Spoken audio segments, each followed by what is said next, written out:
Good afternoon, everyone.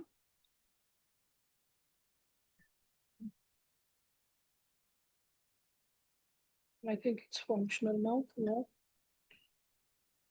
Okay. Still not working. Okay. Fine. So I welcome all of you for today's session. So yesterday we were discussing about period of enlightenment. Today I have posted in the group the PYQs. The PYQs, if you go through it, you shall be finding it in this manner, as you can find it right now on the screen. So all of you can see that here on the screen, the previous year questions are as follows. So in this given subsegment, I hope you're not a law student, sociology, right? Okay, yeah.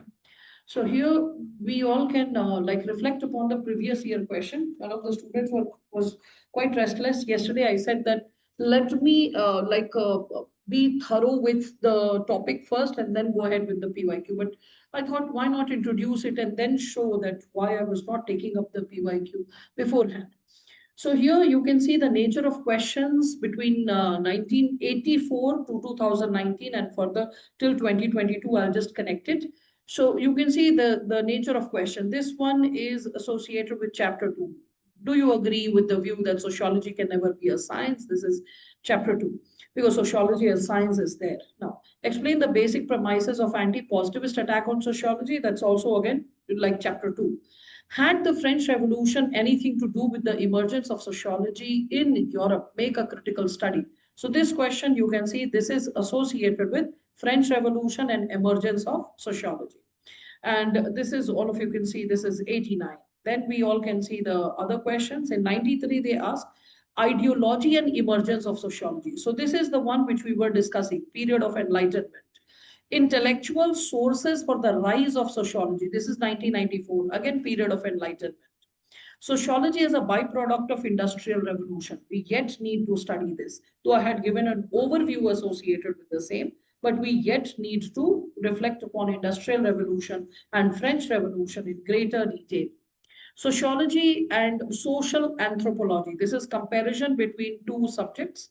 Sociology as an interpretative discipline. This is chapter 2 because interpretative discipline gets associated with non-positivist sociology. Again, we can see sociology and its relationship with economics and political science. This is again comparison between sociology and other subjects. So that's again another subtopic of this first chapter itself.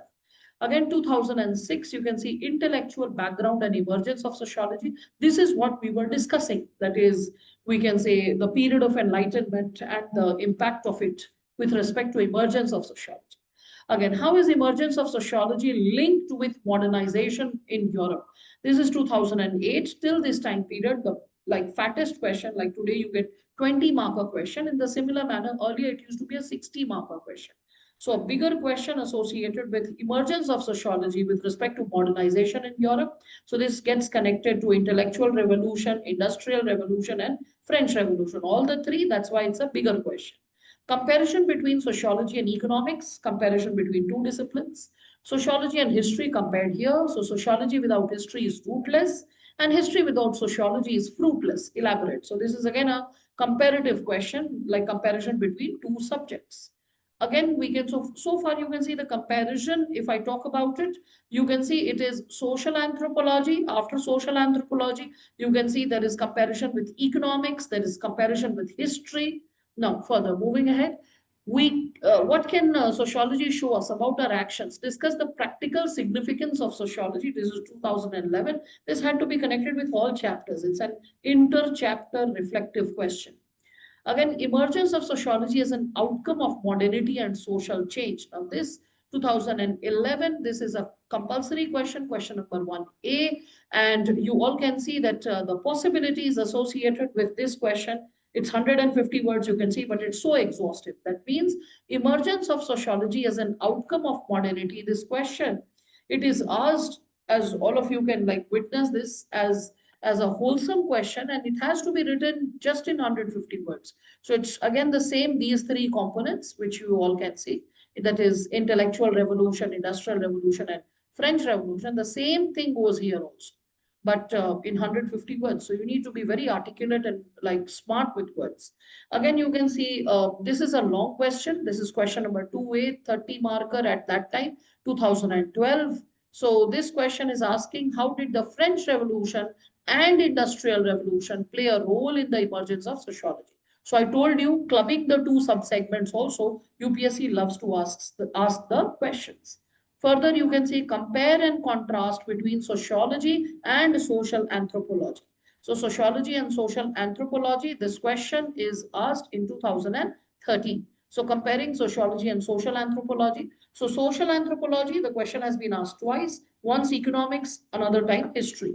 So far till 2013.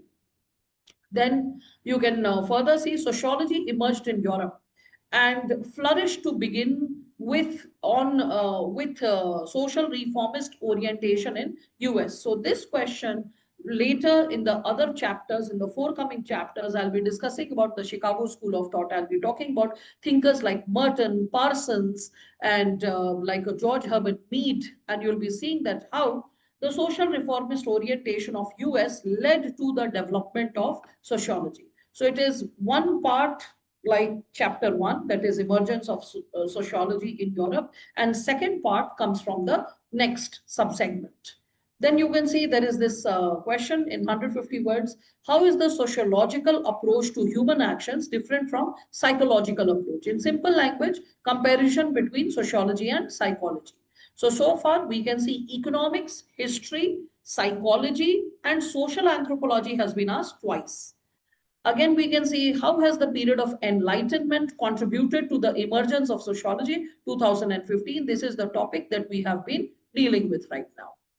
Is sociology and like this society is, no, prior to this. So is sociology common sense? Give reasons in support of your argument. This is the third subtopic of this chapter, so which has been asked in 2016. Sociology is preeminently study of modern societies discussed. So this is connected to emergence of sociology due to modernity. So what is modernity and how sociology is emerging due to modernity? So that's something that has to be reflected here. Again, discuss the changing equations of discipline of sociology with other social sciences. Now, this is a very exhaustive, long question. In 2017, you can see it is a 20 marker question. So with other social sciences, at least 4 to 5 subjects you will pick and you will be comparing it. So sociology compared to 5 to 6 other disciplines, that is what you have to deal with when you are talking about it here. Now, explain how sociology has emerged as a distinct discipline based on rationality and scientific temper. So, this rationality and scientific temper, 2017 question, when we are talking about it and when we are discussing about the same, we need to understand that how sociology is bringing in that scientific rationality. You pick in the insights which we discussed yesterday related to period of enlightenment. If you remember the sources or agents to bring change. There were scholars, there were scientists, if you remember that, right? And you can recall all the other thinkers who are bringing that capability to question. So that capability to question is something which gets associated with bringing rationality, bringing scientific depth. Now, further. So sociological imagination. Now, this is the fringe area, which I always talk about that once in a while, UPSC loves to ask fringe questions. So C. Wright Mills, sociological imagination. This question has been asked. With respect to this, the sociological imagination enables us to grasp history and biography and the relationship between the two in the society. So how history and biography is connected to sociology or to society, first you have to reflect upon this, then you have to write about sociological imagination given by C. Wright Mills. I'll be posting this answer in the group today itself. All right. After this, we can see the focus point of sociology rests on interaction. Yes, please. Ma'am, I have joined the class a little late. Ma'am, can you tell me that in period of enlightenment, we have to mention all the three industrial revolution, the intellectual revolution, and the social No. That's not period of enlightenment. When we say modernity, that emergence of sociology due to modernity, then you talk about period of enlightenment, French Revolution, and Industrial Revolution. But if the question is not asking like let's say about modernity and it is specific to period of enlightenment, you just need to write what we discussed yesterday. That's it.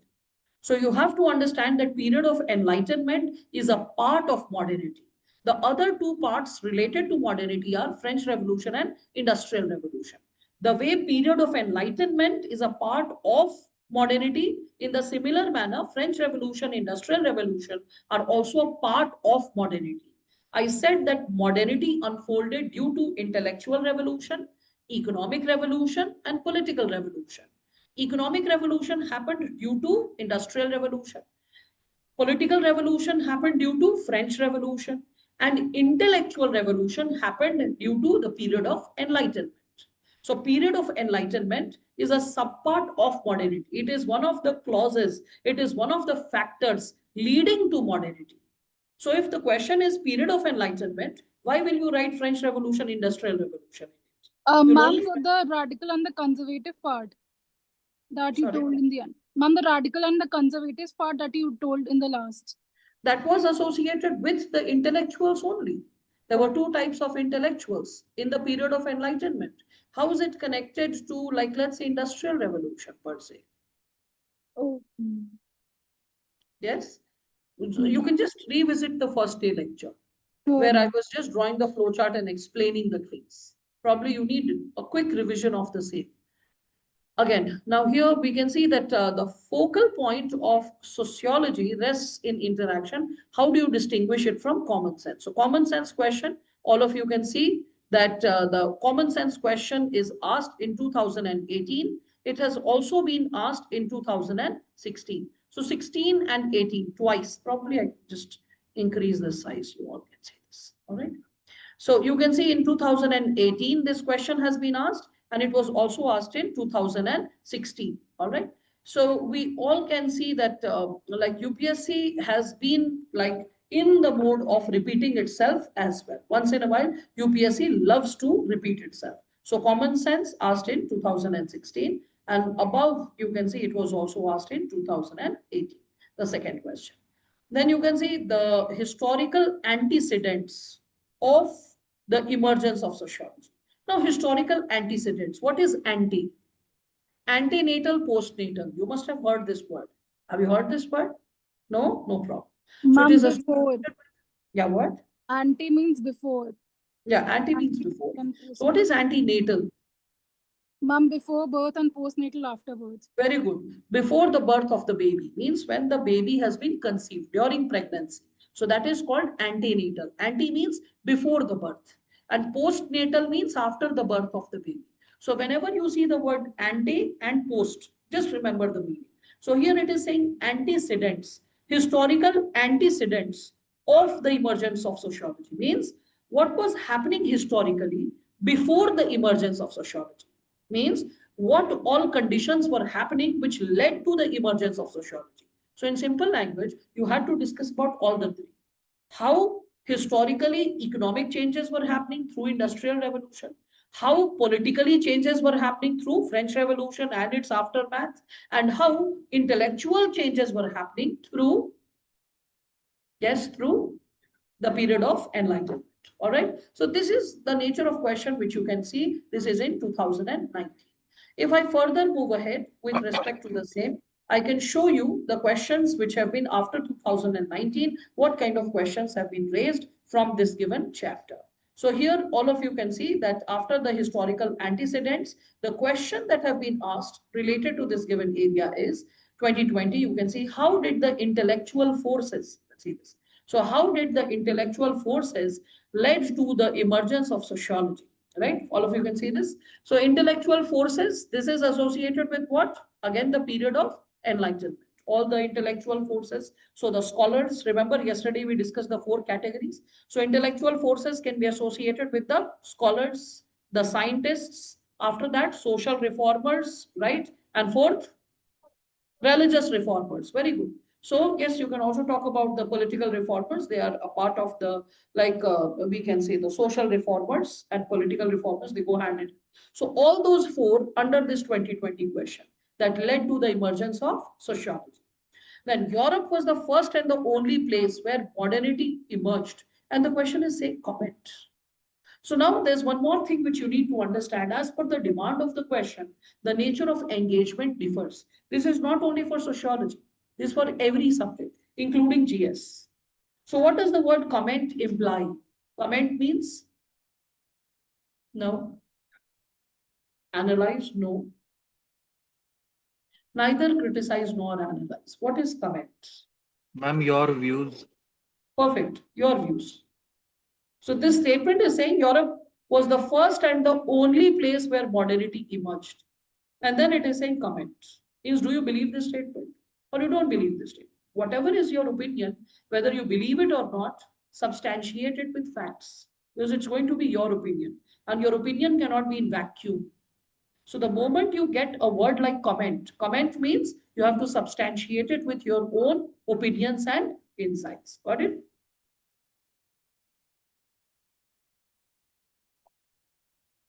Now, with respect to the same, when we further move ahead, so with respect to this modernity, I was discussing with all of you yesterday itself that when we are talking about the very idea of modernity, and people say that the Europeans say that the world was in dark ages, we counter that. Remember, we discussed that. Yeah. Why did we say that it's wrong to say that the world was in dark ages?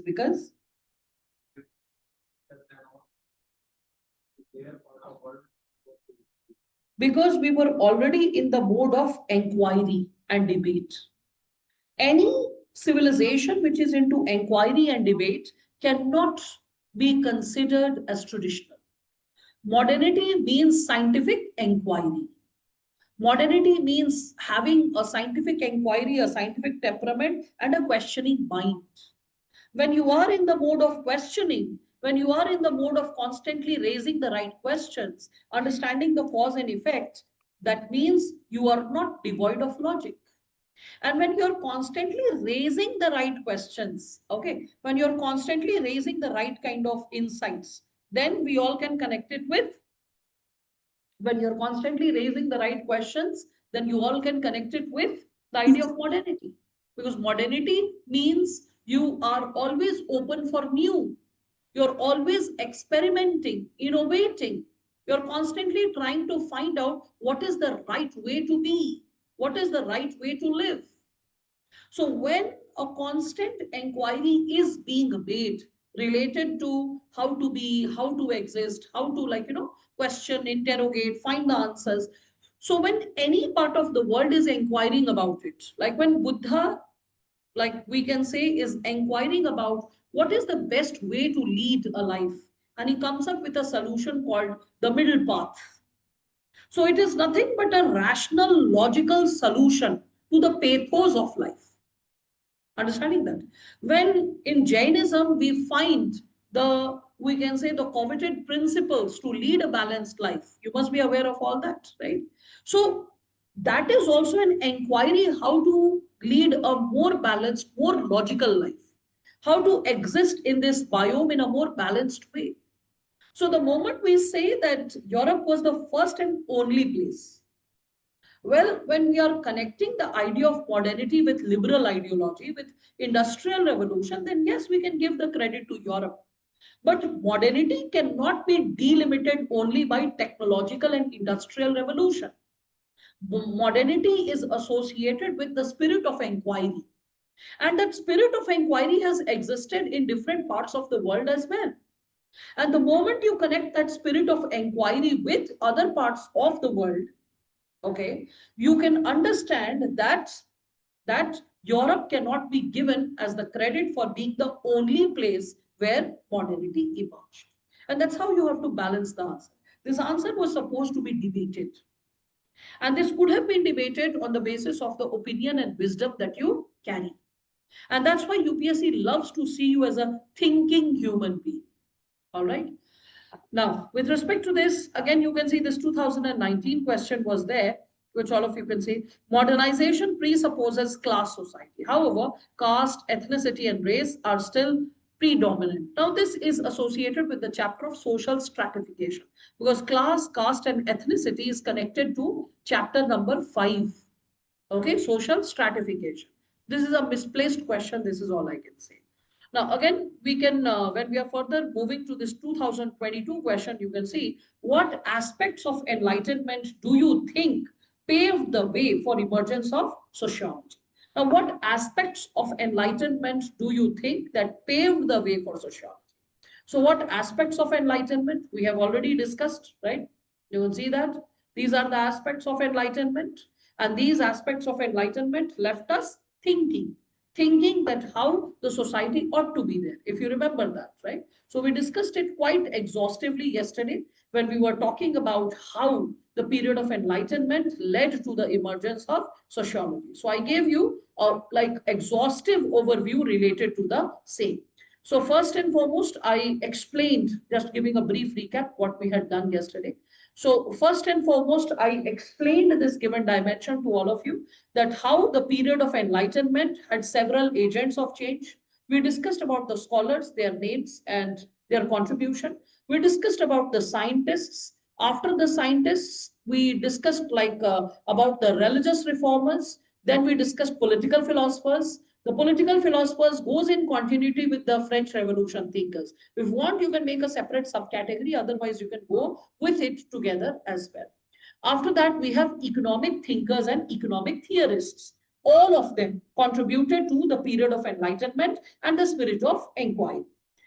I also discussed very briefly the difference between enlightenment and Renaissance. This has yet not been asked, but if ever it is asked, you should have the notes, you should have the material. So I briefly discussed it. This has nothing to do with the answer related to the period of enlightenment. The above material is more than enough. So you can just jump. But if ever the question is asked, you can't say that, oh, it has not been explained or it has not been taught. Anyway, so as we jump and we get back to the period of enlightenment, I discussed that the period of enlightenment had ideological modernity, and I said this is the gist that should go in your answer.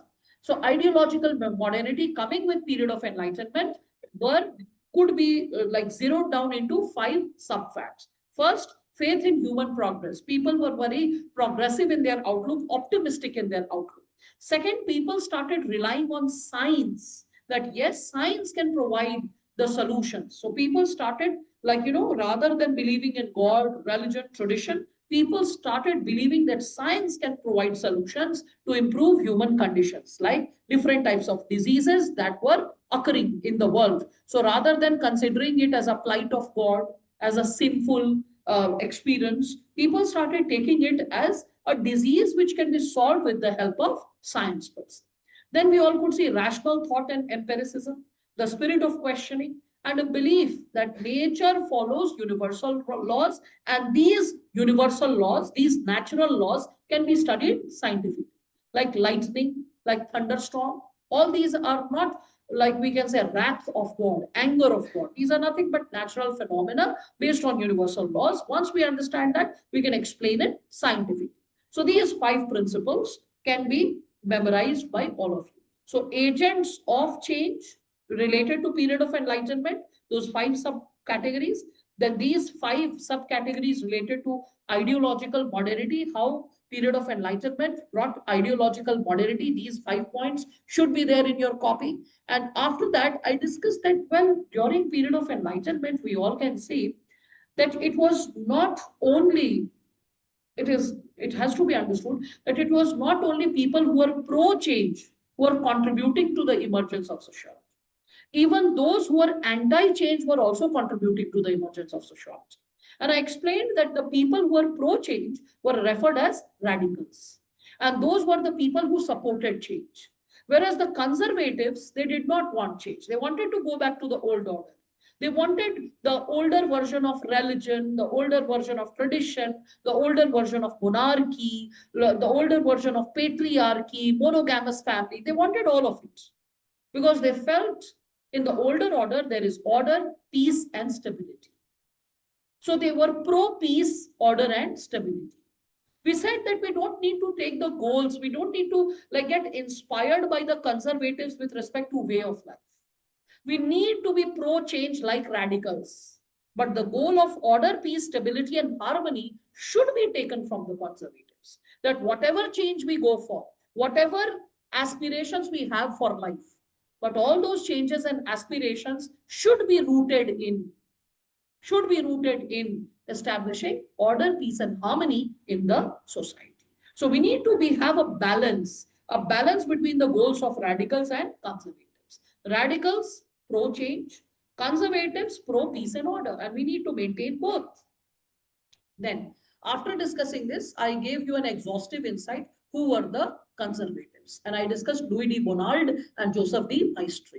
The names itself are more than enough in the exam. You won't get an exclusive question on conservatives. You've already seen the previous year question paper as I discussed it today. You saw the question paper and you got an idea that how the questions ought to be understood. So Louis de Bonald और Joseph D माइस्ट्री या for that matter conservatives पे exclusive question अभी तक आया ही नहीं है. आपने ये चीज देखा कि ये बताओ कंजर्वेटिव्स और रेडिकल्स में क्या डिफरेंस है, अभी तक नहीं पूछा है. ठीक, तो कान भर बस इनका नाम याद होना चाहिए और ये लोग क्या एस्पायर कर रहे थे ये पता होना चाहिए. फिर मैंने आपको बताया कि किस तरीके से जो ये पीरियड ऑफ एनलाइटनमेंट है, ये पीरियड ऑफ एनलाइटनमेंट किस तरीके के इंसाइट्स लेके आया जिससे कि सोशियोलॉजी डेवलप हुआ. सो development of classical French sociological theory ये किसके बेसिस पर हुआ. So development of classical French sociological theory, I said that it started happening on the basis of these given ideas that were a byproduct of period of enlightenment. तो period of enlightenment से जितने ideas आए थे उनको मैंने analyst करके आपको ये 9 सब पार्ट्स में लिख दिया. फिर मैंने बताया कि period of enlightenment once like we are through with it, what is it that we learned from it, what is the byproduct or the impact of it. So I said that the period of enlightenment, it led to 3 sub parts. We can see first it led to the philosophy of history, second biological theories of evolution, and third was survey of social condition. मैंने फिर तीनों को समझाया. मैंने कहा exam में आपको सिर्फ ये 3 लिखना है, that the impact of post enlightenment period in the emergence of sociology was just these 3. एक एक सेंटेंस में अगर आपको स्पेस मिले तो आप लिख सकते हैं, otherwise you can call it off. Philosophy of history का मतलब है when you are trying to explain that society emerged from a simple stage to a complex stage. मैंने इसके लिए आपको कल एग्जांपल दिया था ऑगस्ट कॉम्ट, हर्बर्ट स्पेंसर का. ऑगस्ट कॉम्ट ने किस तरीके से बताया कि सोसाइटी जो है वो स्टार्ट होती है बिल्कुल एक ट्रेडिशनल सोसाइटी की तरह जो कि गॉड फियरिंग सोसाइटी होती है, and from God fearing society वो कहीं ना कहीं फिलॉसफी और मेटाफिजिक्स पर बेस्ड हो जाती है. Metaphysical society, what should be there, what ought to be there, इस इंक्वायरी पे. और थर्ड स्टेज में हम देखते हैं पॉजिटिविस्ट स्टेज आता है. पॉजिटिविस्ट स्टेज में सोसाइटी साइंटिफिक हो जाती है. हर्बर्ट स्पेंसर को मैंने रिकॉल किया और मैंने बताया हर्बर्ट स्पेंसर ने कहा कि सोसाइटी इनिशियली प्रिमिटिव स्टेज में होती है. So primitive stage is also called, जैसे हम देखते हैं कि हर्बर्ट स्पेंसर क्या बोल रहे हैं, तो प्रिमिटिव स्टेज होता है सोसाइटी का, और प्रिमिटिव स्टेज को ही वो कहते हैं कि सिंपल सोसाइटी. और सिंपल के बाद वो जो नेक्स्ट वर्ड यूज करते हैं वो सिंपल से कॉम्प्लेक्स नहीं यूज करते. Herbert Spencer ends up using the word after simple, he starts using the word from simple to compound and from compound to doubly compound. So that's how we all can see Herbert Spencer is using the term or the terminology, right? Furthermore, when we are discussing about the same, we all can see that as we further move ahead, we all can see that there is the list of social thinkers who's talking about philosophy of history, like Abbé Saint-Pierre, Guillaume Battista Vico, and I said that from that we move to the biological theories of evolution.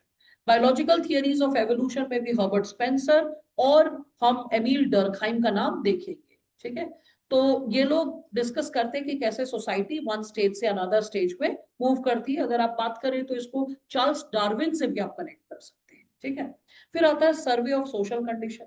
मैंने कल आपको बताया कि कैसे survey conduct होता है. I told you that India's population census is the most exhaustive survey that can be conducted. So survey of the social condition like, for example, where do you live? Do you have a house of your own or not? Are you married or not? How many children do you have?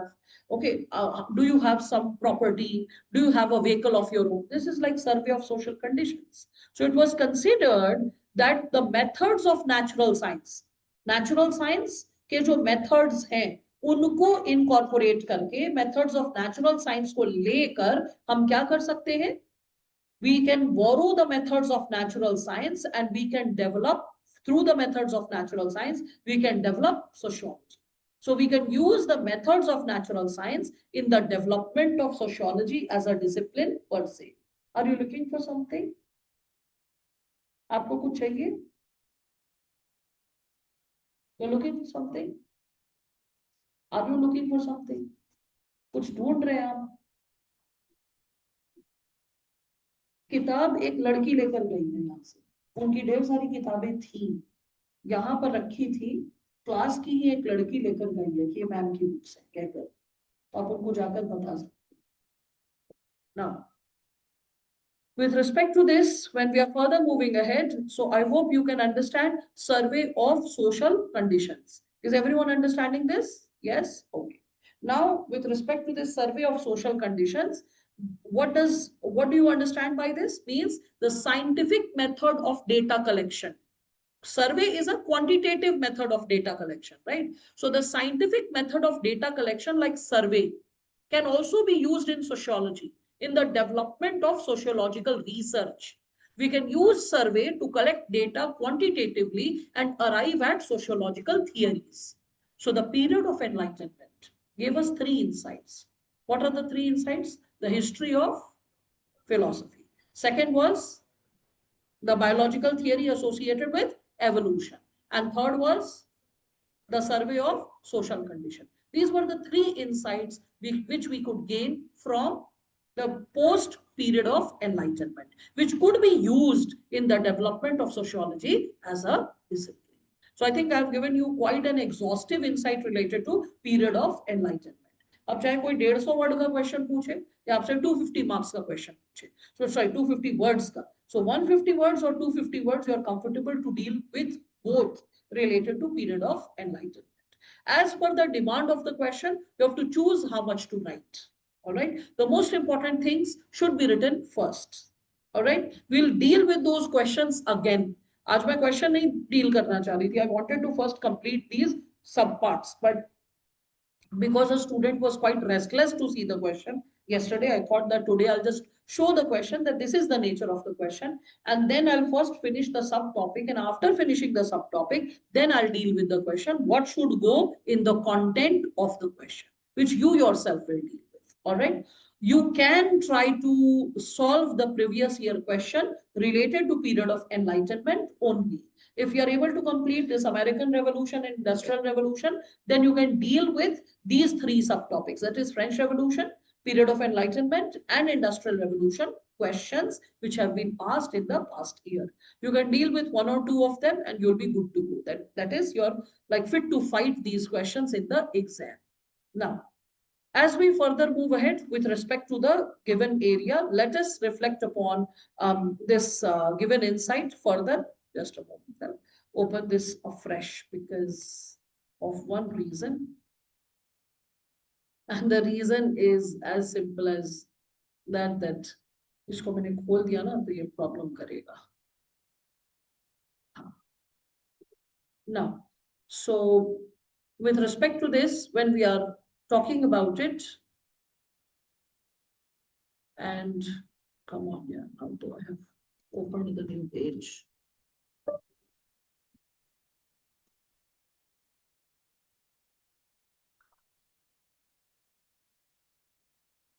Okay.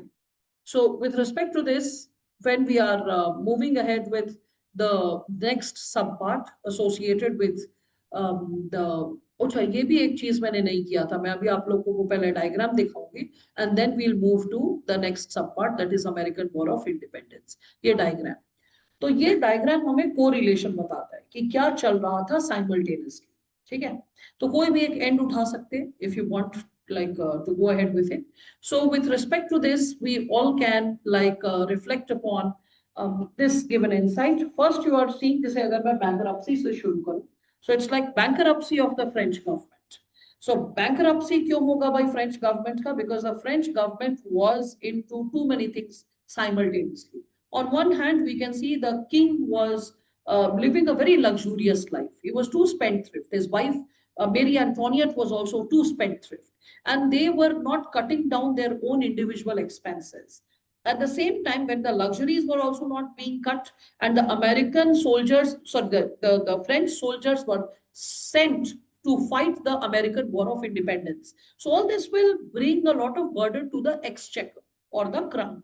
So that's why we see that there is a bankruptcy of the French government because of extravagance. The extravagance, I told you, Marie Antoinette had a fake village. And in the fake village, she used to play village. She used to act like a village woman and cook meals and act. In fact, she was not cooking, her cooks were cooking, but she used to show it as if she's preparing the meals. And I told that infamous statement of Marie Antoinette that if you don't have bread to eat, you can have cakes. So all those insights you can recall and you can connect. So the French government was moving towards, like we can say, bankruptcy. And at the same time, we see American War of Independence happen. I told you yesterday that the American War of Independence, it built the momentum. It actually gave the insight to the French people that you can have a form of governance without the king. It is possible to govern without the king. Because in America, there was no king. There were only merchants and traders who were ruling and governing the land. So they got an idea from there as well.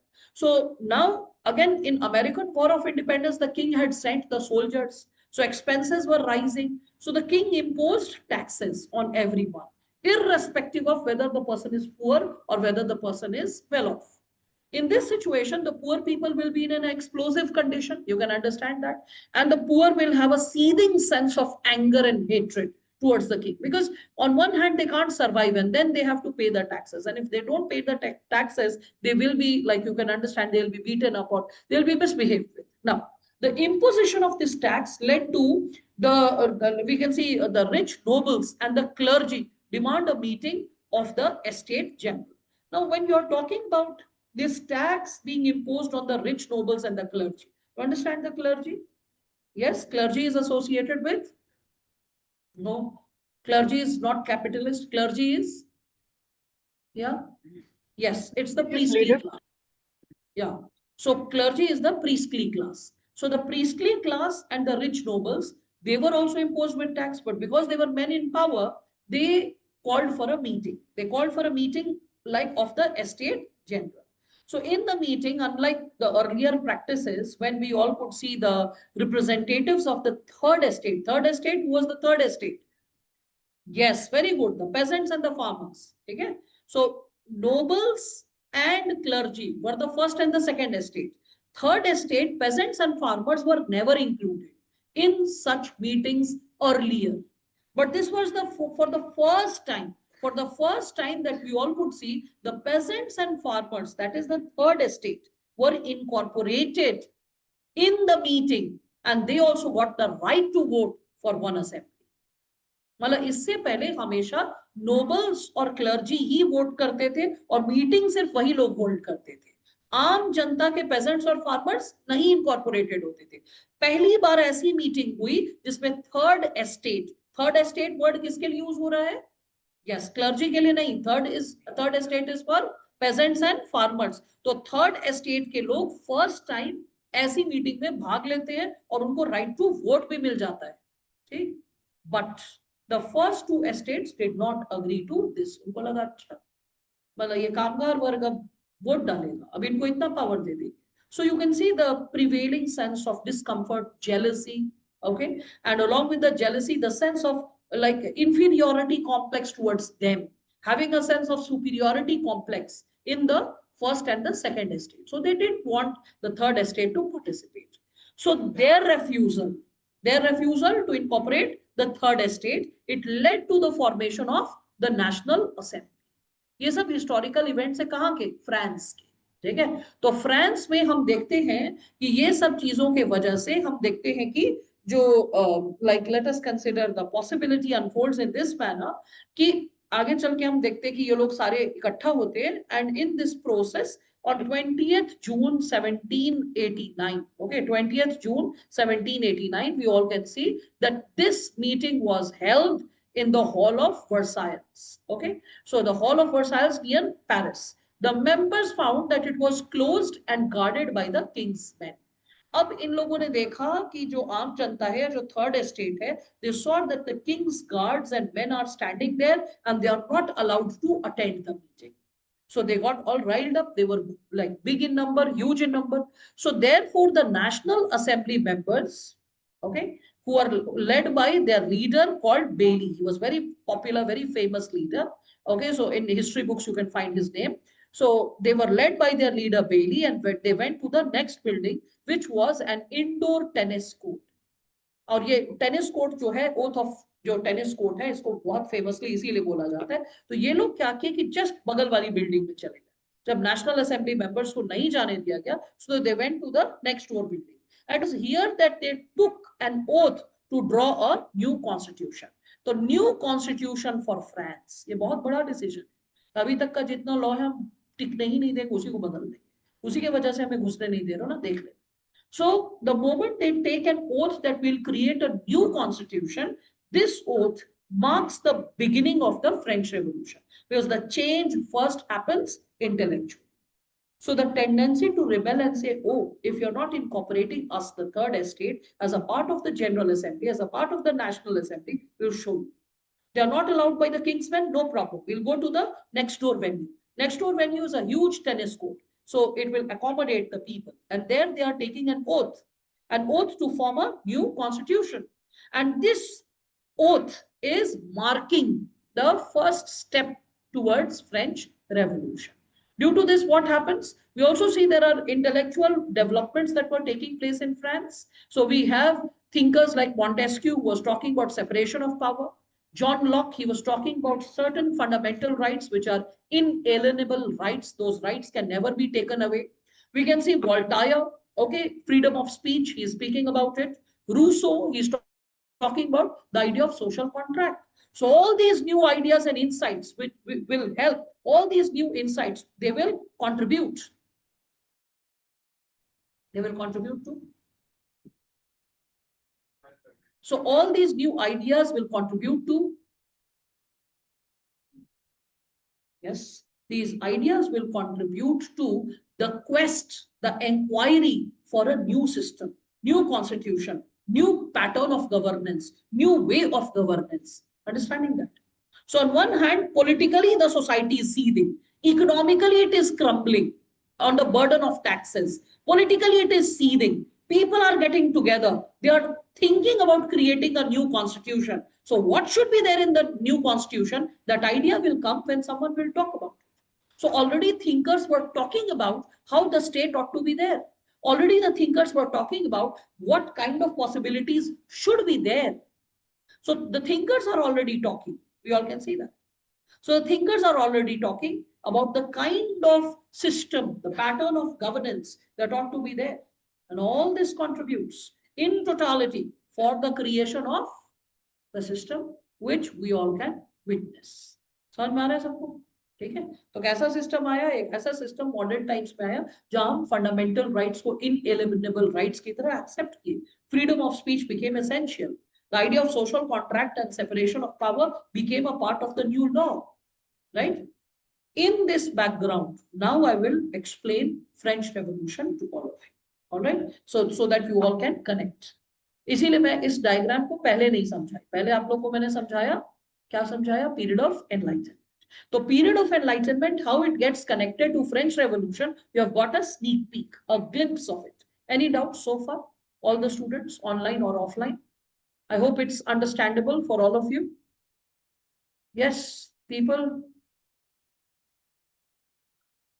Okay, no questions so far. Anyone experiencing any question, any doubt, you can just feel free to raise it. Okay. Ma'am. So, yes, please go ahead. How can we inculcate this flowchart in our answers? Yes, of course. You And can how do we do inculcate. that? Yes, you can inculcate. If the flowchart is fitting the demand of the question, you should inculcate it. If the flowchart is not fitting the demand of the question, then you can skip it. And you can always create your own versions of flowchart. Okay. So today what I'll do is that today I'll share Animesh Pradhan's notes to all of you. That how he had been preparing the notes. I will also share और भी 3-4 बच्चे हैं, एक आध का और मैं share कर दूँ. छापिएगा मत नोट्स उनका. उन लोगों ने अपना नोट्स खुद से बनाया है. ठीक है? किसी ने रिट्जर को फॉलो करके और रिट्जर से कुछ उठाया, किसी ने इग्नू के मटेरियल को देखकर इग्नू से कुछ पॉइंट्स उठाया. In the end of the day आपको लिखना उसी 150 वर्ड्स में है. जितने अच्छे से आपको कंटेंट याद रहेगा 150 वर्ड्स में, उतनी ही खूबसूरती से डिटेल्स निकले. The game is all about 2 pages. Just remember that. The more exhaustively you remember the dimensions and you understand the demand of the question. सवाल पूछा क्या जा रहा है. If you understand the demand of the question, you can deliver the demand more effectively, more effortlessly. ठीक है, चलिए. तो अब हम यहाँ से इसमें बढ़ते हैं फ्रेंच रेवोल्यूशन की तरफ, and then we can substantiate the insights. So seems, yeah, so here when we are talking about it, before the French Revolution I was talking about American War of Independence. Yeah, so we can see the American colonists, they won independence from Great Britain. You remember Great Britain, the great colonizer Britain, right? So this colonizer country, Great Britain, it tried to colonize America also. And what happened was that the other, we can say, residents of America, they fought against Britain, and of course, दुश्मन का दुश्मन दोस्त होता है. तो मैंने कल ही आपको समझाया कि ब्रिटेन का सबसे बड़ा दुश्मन कौन था? फ्रांस. मैंने आपको डिस्कस किया था वॉर ऑफ रोजेस, कि ब्रिटेन और फ्रांस के बीच वॉर ऑफ रोजेस हुआ था, and it had lasted for 200 years. I gave you a very funny analogy that, see, India and Pakistan, they have shared a animosity like relationship for last 75 years. And it is etched in the memory of almost every Indian, right? And it's just 75 years, 200 years of warfare. Just imagine the kind of seething hatred which a French would have towards the British. So it was the French army which went and supported the Americans and helped them fight against the British. And the infamous Boston Tea Party, you must have heard of it, right? So the Boston Tea Party was quite strategic in the American War of Independence. And in that victory, the French soldiers played a very crucial role. Anyway, so यहाँ पर जब हम notes पर आते हैं, तो यहाँ मैंने आपको थोड़ा सा overview दिया है उसी का. So when American colonists, they won the independence from Great Britain in Revolutionary War, the French who participated in the war themselves were both close allies and key participants. So the soldiers were key allies also, and they were also participants. You all can see that, right? So in that situation, what do we see? What unfolds?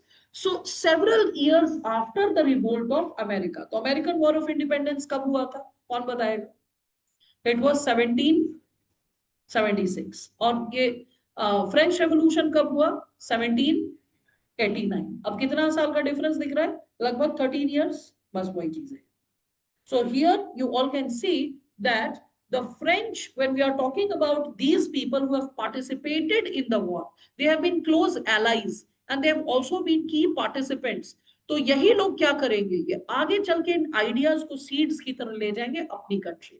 So several years after the revolt in America, French reformists, they faced political, social, and economic hardships that mirrored the colonialists' struggles. What was this struggle? This political, social, and economic hardship, can you recall? We just saw the diagram. So what were the economic struggles? Imposition of tax, irrespective of the status of the person. So that was an economic hardship. The bankruptcy of the French government, that was an economic hardship. What was the political and social hardship?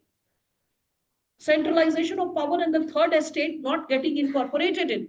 The third estate, despite the right to vote and aspiring to, get its representative barely get that fair representation in the General Assembly, he was not incorporated. The French soldiers did not allow him the permission to enter. So they moved to the tennis court, and the famous oath of tennis court to form a new constitution takes place. So these are the political social changes. And in this situation, because their hardships were quite similar to that of the colonialist struggle which America was experiencing, political rights getting sabotaged, economic rights getting sabotaged, so they decided कि हाँ ये हो रहा problem, अब इनको हम रखेंगे थोड़ा चेक. तो ऐसे सिचुएशन में हम क्या देखते हैं? This is what emerges. What emerges? So we all can see that while the French Revolution was a complex conflict with numerous triggers and causes, there was no single cause. Several causes led to the French Revolution. This is something which you read in history. Okay, what were the causes leading to the French Revolution? So you'll be finding intellectual causes, the immediate causes, economic causes. Several causes will be enlisted. All right. So here, when we are talking about it, you all will be seeing several causes. And the American Revolution set the stage for an effective uprising. So American Revolution kya kar raha hai? It is setting the stage. It is setting the background. It is preparing the soldiers. It is giving them the insight. Rule is possible without the king. Okay. So it is setting the stage for the uprising. So that though there were several reasons for the French Revolution, but the American War of Independence also set the stage. It prepared them. It gave them the insight that it's possible, that the French had observed firsthand. They had that we are experiencing the problems and it is possible to govern ourselves in the face of those problems. It is possible for us to govern ourselves without the king. Anyway, so during the war in North American colonies, some allied Frenchmen fought side by side with the soldiers of the Continental Army, which allowed for exchanging of values, ideas, and philosophies. यही चीज मैं तब से बोल रही थी आप लोग को, right? So the French soldiers, they were able to borrow the ideas, the values, the philosophies related to American War of Independence, and they were able to bring it to the land. Already in France, period of enlightenment was going on, that is ideological movement was already going on. In the ideological movement, people were demanding for natural rights. They were demanding for equality for all citizens. That is the third estate should be incorporated. तो France में अपने already reasons चल रहे थे, France में अपना ideological movement already चल रहा था, फ्रांस में अपने सीडिंग पॉलिटिकल कॉजेस ऑलरेडी थे, उसमें तड़का लग गया किसका? अमेरिका के जो वॉर ऑफ इंडिपेंडेंस में जो वैल्यूज थे, जो आइडियाज थे और जो फिलॉसफीज थे. So the values, ideas, and philosophies of North America were further borrowed. They were taken. So the ideas of enlightenment flowed from Europe to the North American continent. तो यहाँ से जो वोल्टायर, रूसो, मॉन्टेस्क्यू, लॉक, इनके ideas fly करके गए America. American continent उससे impacted होके American war of independence कर लिया. इनको दिखा आइडिया तो यार एप्लीकेबल है और आइडिया की जीत हो सकती है, और वही फिर आइडिया यहाँ पर आता है फ्रांस में. They are like we want to implement it. Getting it? So that's how the exchange takes place. The exchange is not only of the soldiers, the exchange is also of ideas and experiences. Okay, so exchange is of ideas and experiences. So the idea of enlightenment, it flowed from Europe to North American continent, and it sparked a revolution, and that made like enlightened thought all the more popular back across the Atlantic. Back across the Atlantic means in France. Okay, so the French who had direct contact with Americans were able to successfully implement. That's how, when we say the unfolding of modernity, that's how ideas lead to impacting the present order. So first the change was at the level of ideas, and this change that was happening at the level of ideas, it started impacting the ground reality. It started impacting the political system. So the National Assembly in France, I think someone wrote something, so I'll just give a cross check. The intellectual people belong to which estate? Oh, the intellectual people, when you're talking about it, the intellectual people will belong to both. They will be a part of the second as well as the third estate. Okay, because a few of them had a noble background and a few of them were belonging to, we can say, the merchants and the traders class. Because not everyone was into the, we can say, the commercial transaction. Those were supported by their families and those who could pursue education. A few had a background from nobility, a few had a background from the traders community. The traders community were a part of the third estate. So that's how you can understand. All right. Any other question? Okay. What idea moved from US to France and vice versa? Okay. When we are talking about the idea from US to France and France to US, France से क्या गया? आप ही लोग बताइए जिनको समझ में आ गया. फ्रांस से यूएस क्या गया? कौन से आइडियाज गए? कौन से थिंकर्स का इनसाइट्स गया? Okay, so we got separation of power idea. We got the ideas from Montesquieu. We got the idea of Rousseau. Yes, Voltaire. Now, John Locke. All right. तो हमने देखा कि फंडामेंटल राइट्स इनएलिएनेबल राइट्स है, freedom of speech होना ही चाहिए, ठीक है, social contract का आइडिया होना चाहिए, वही सेम जो डायग्राम, ठीक है रवि। इसलिए किसी बच्चे को लॉस्ट नहीं होना है, प्रीवियस को इससे कनेक्ट करके चलना है। तो ये सारे आइडियाज कहाँ पहुंचे? फ्रेंच सोल्जर्स के साथ पहुंचे फ्रांस, सॉरी अमेरिका। तो अमेरिका में गए तो अमेरिकन ने वॉर ऑफ इंडिपेंडेंस में उन्हीं आइडियाज के बेसिस पे फाइट किया और फाइट करके जीत गए। जब वो जीत गए तो फ्रेंच जो सोल्जर्स हैं, जो रिफॉर्मिस्ट्स हैं, जो लीडर्स हैं, उनको दिखा कि यार ये जो आइडियाज है सिर्फ आइडियाज नहीं, इनको जमीन पे इंप्लीमेंट किया जा सकता है, विदाउट किंग भी जिया जा सकता है। तो अमेरिका से ये आइडियाज का इम्प्लीमेंटेबिलिटी, आइडियाज का सक्सेस और rule without the king, America से ट्रैवल करके कहाँ आया? फ्रांस आया। ठीक है, ये बात हम तीसरी बार समझ रहे हैं। I hope everyone has understood now. If any student is still struggling, you can ask it once again, but you should be able to understand it. Now, so the National Assembly in France even used the American Declaration of Independence. देखा क्या आया वहां? तो वहां पर implement हुआ था ना वही आइडियाज जो फ्रेंच एनलाइटनमेंट में यूज हो रहा था, एनलाइटनमेंट थिंकर्स बोल रहे थे, वो क्या हुआ? अमेरिका में यूज हो गया, इंप्लीमेंट हो गया। तो हमने देखा कि अमेरिकन डेक्लेरेशन ऑफ इंडिपेंडेंस जो है वो आता है वापस फ्रांस, और वो जब फ्रांस में आता है तो उसी को फ्रेंच नेशनल असेंबली ने इंप्लीमेंट किया। कैसे इंप्लीमेंट किया? वो लोग ऑलरेडी क्या कर रहे थे? न्यू कॉन्स्टिट्यूशन की बात कर रहे थे। They had taken N oath, they had taken N oath in the court of tennis, ठीक है, and in the court of tennis when they had taken the oath, तो वो लोग क्या फिर इस चीज को बोले कि हम लाएंगे एक नया कॉन्स्टिट्यूशन। अब कॉन्स्टिट्यूशन में क्या लाएंगे? तो वही विचार जो थे, तो फ्रेंच अमेरिका गए, सक्सेसफुल हुए, वापस वहां से आए in the form of American declaration of independence, और उसी को उन लोगों ने इंप्लीमेंट कर दिया। ठीक है, so they took this American declaration of independence as a model. Model क्या होता है? Draft, reference point. So they took it as a model. Okay, and इस मॉडल को लेकर फिर इन लोगों ने क्या किया? उसी को उन लोगों ने यूज करना शुरू कर दिया। They started using it. Okay, so they started using it when they were drafting the Declaration of Rights of Man and Citizen in 1789. So much like the American document, the French Declaration also had Enlightenment philosophies. But the Enlightenment philosophies were first and foremost where? In France. It moved to America.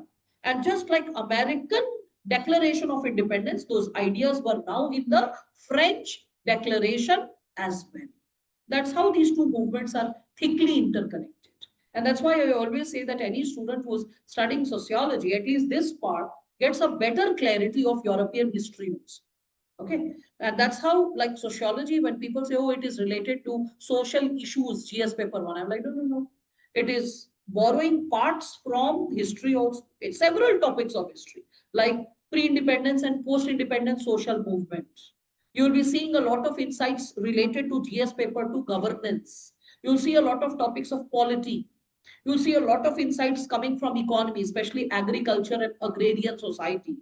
You'll see a lot of insights coming from GS paper 4, especially how to solve the case study or inculcation of values by family, educational institutions and society. So you'll be like, wow, it is helping me in all the 4 papers. And more so ever, it will help you in essay, especially topics related to gender and education, which are very popular in UPSC essay questions. Okay, even in state commissions, gender and education is a hot cake topic. So that's how sociology helps you to prepare at several levels, not just the optional subject. Okay, so here when you're gaining a clarity that the ideas were the ideas of period of enlightenment, they go to America, they get implemented there. The French soldiers are coming, the reformists are coming back to back to France, and in France they are using the model of American Declaration of Independence, and seeking inspiration from that model, they are creating the French Declaration. The French Declaration, which is called as Declaration of Rights of Man and Citizen. So Declaration of Rights and Man and Citizen, it is including, it is incorporating the Enlightenment philosophies related to right to equality, related to sovereignty. Is everyone understanding this? All right. Now, with respect to the same,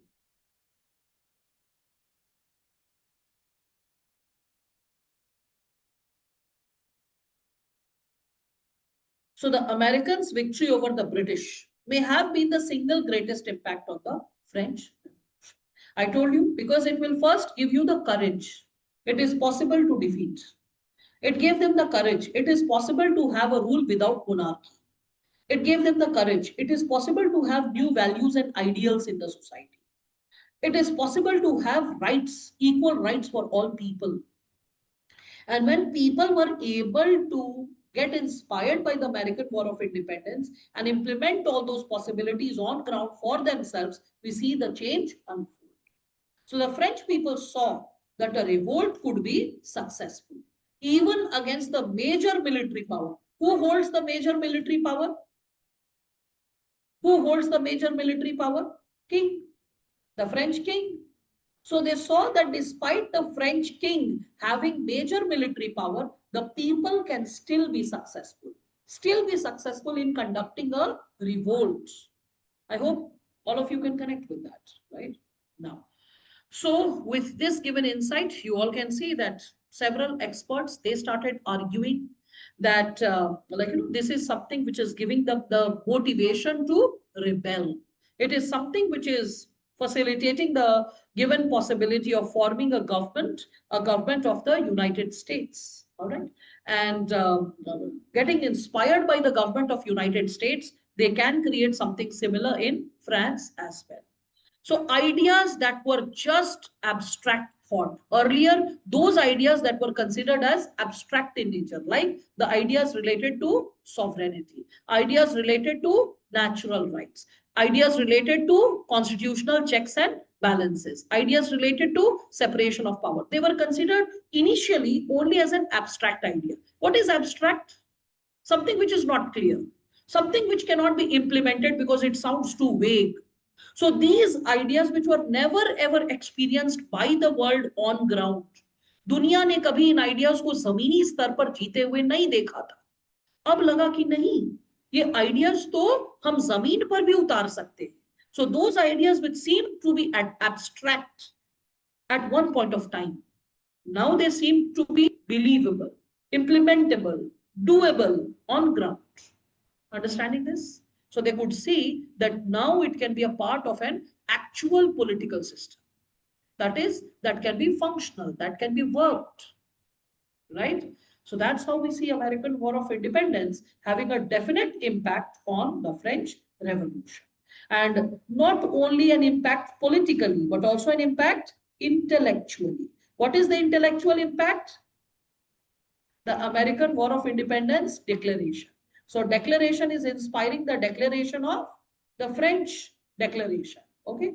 And not only inspiring the French Declaration, but also making the ideas doable, implementable, believable. Understood? Yes. So that's how we can see that both the revolts are having different reasons, different causes, several other factors. Means American War of Independence happened due to several other reasons also, which were different from that of the French Revolution. French Revolution had several other causes which were other than the inspiration from American War of Independence. Yet we all could see that how they both are somewhere supporting each other and pushing each other. So the period of enlightenment inspiring American War of Independence, and then the French soldiers also coming, and then they winning it, and then their ideas getting back to France, and France seeing that the ideas are not abstract, they are implemented. They are getting inspired by the model aspect. Simple. All right. Now, as we further move, so then comes how French Revolution is unfolding in greater detail. So that was a brief overview how things have happened. Now in greater detail. So when French Revolution erupted in 1789, it marked a turning point in the history of human struggle for freedom and equality. Why? Because so far, there were inquiries and experimentations and insights related to the idea of freedom and equality. For example, when I was talking about India had a culture of dissent and debate, you must have heard the word Shastrarth. Have you heard this word? So Shastrarth is an intellectual debate and dialogue. You cannot have an intellectual debate and dialogue until and unless freedom of speech is not ensured. है कि नहीं? आप शास्त्रार्थ कर सकते हैं और कोई बोले मार के जान से मार ही देंगे. ठीक है, चप्पल से पीट देंगे, वेन्यू बर्बाद कर देंगे, तुम्हें ये कर देंगे, तुम्हें वो कर देंगे, तो आप बोलेंगे ही नहीं, आप लोग चुप रहेंगे, भाई कौन पिटाए, छोड़ो हटाओ, आइडियाज के लिए कौन जान दे। तो generally most of the people will go silent about it, right? So when we are talking about it, we all need to understand that it's not that freedom of speech was never experienced in other parts of the world. We had our own experiences related to freedom of speech. We have had Gargi, Maitreyi, Appala, right? Women who were educated and who had debated in public forum, who had debated in public, like we can say, avenues. And that's how they are famous. Their debates are famous. So we can see somewhere equality, somewhere freedom was a part of other cultural experiences as well. But it was not so pronounced the way French Revolution could establish it. क्योंकि अपना गार्गी, मैत्रेयी, घोषा, अगर इन लोगों को मैं हटा दूं और अगर मैं बोलूं मेडिवल टाइम्स की बताओ विमेन इंटेलेक्चुअल्स, तो शायद आपके पास दो चार नाम के अलावा कोई बचेगा, है ना? तो इसके पीछे रीजन क्या है? Somewhere equality was compromised, right? So when we are talking about this given idea, the French Revolution was the turning point. Why was it the turning point? Because today's experience or the experience of the modern world related to equality, related to freedom of speech, is something which is a byproduct of the French Revolution. Despite the fact that there were sporadic experiences of the same in different parts of the world and different epochs of the history, ऐसा नहीं कि इतिहास इन विचारों से अछूता था. It's not that the history was not touched by it. There were sporadic experiences. Sporadic, you understand? Chitput. You have heard the word sporadic rain, sporadic rainfall, right? जो बहुत तेज बारिश नहीं होती, थोड़ी थोड़ी होकर हो जाती है, जैसे इस साइड हुई बारिश, उधर नहीं हुई, 5 किलोमीटर दूर नहीं हुई, फिर 10 किलोमीटर दूर हुई, फिर 50 किलोमीटर दूर नहीं हुई, तो इसको कहते हैं स्पोरैडिक. ठीक है, इधर उधर छिटपुट और थोड़ा सा हुआ रुक गया, फिर कभी थोड़ा सा हुआ फिर रुक गया, that's sporadic. So sporadic experiences with these ideas were there. It's not that the world had not heard it, but these ideas getting implemented legally, constitutionally, in a mandatory way for all of the people was something which the world had not experienced at that scale. तो उस scale पे world ने first time क्या किया? Experience किया. समझ में आया सबको? ठीक. Now here, when we are speaking of it, so it changed the political structure of European society, of course. It put an end to the age of feudalism, because in feudalism there was hierarchy of power, right? And we all could see it ushered a new order of society. It replaced the age of feudalism and it heralded the arrival of democracy. What will happen with democracy? What will happen with democracy? Equal rights for all, right? So here we can see there are three estates which I was talking about. So you all can see the first estate is that of the clergy. Clergy are who? As I said, the people who are associated with the church. Okay. Then second estate, it is the nobility. Nobility are the people who are associated with the royal blood, but they are not the king. Okay. The relatives or the kinship relationship of the king. So the king and queen, the noble and the sword, here princesses of royal blood, dukes, marquesses, courts, viscounts, okay, not viscount, it's viscount, viscounts, barons, knights, nobles of the robe, okay. So nobles of the robe, nobles of the sword, ये सब words आप सुनेंगे, तो ये लोग जो हैं nobles of the sword and nobles of the robe, ये सारे लोग second estate के अंदर आ गए. फिर आता है third estate. Third estate is related to everyone else. So it will be lawyers, doctors, businessmen, merchants, soldiers, craftsmen, shopkeepers and peasants. यही third estate है जिसमें से हमें majority of the intellectual ideas, insights उभरता मिलता है. Because people were not struggling for, not everyone. When I'm talking about businessmen, merchants, when we are talking about professionals, they were not struggling for the daily bread per se, but they were struggling for their rights, for their honor, for their recognition, right? So अब यहाँ पर ये जो है first estate, second estate and third estate, इन तीनों में कैसे unfold होता है? I hope all of you can recall that, right? So the third estate had elected its representative, but the representative was not incorporated in the National Assembly. When they went to the courts, then the guards did not allow the leader of the third estate, his name was Bailey, to enter the court. Then they went to the nearby or the next door avenue, which was a tennis court. And they took the oath, we'll come up with a new constitution. And that is considered as the first step to it now. So what happens? And then they are going to, like, they're having soldiers. Soldiers are a part of the third estate. Intellectuals are a part of the third estate. Reformers are a part of the third estate. And the soldiers and the reformers, they are coming back from America. And now they have ideas. Ideas which are proved on ground. And they want to live it on ground. That how things.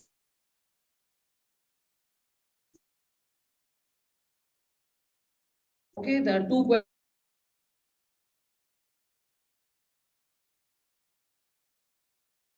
questions. Enlightenment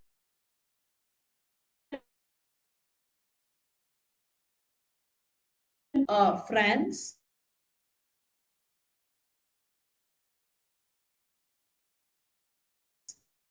that if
Ma'am, ma'am, your voice is not audible.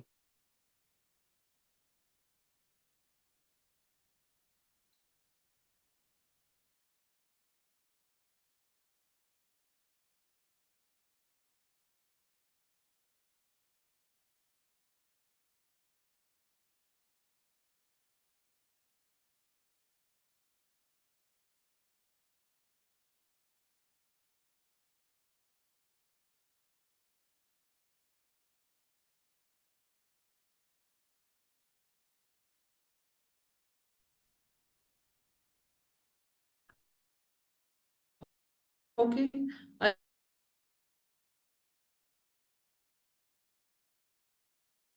I in the city and wherever I will be moving, like here or Kolkata or Bhubaneswar,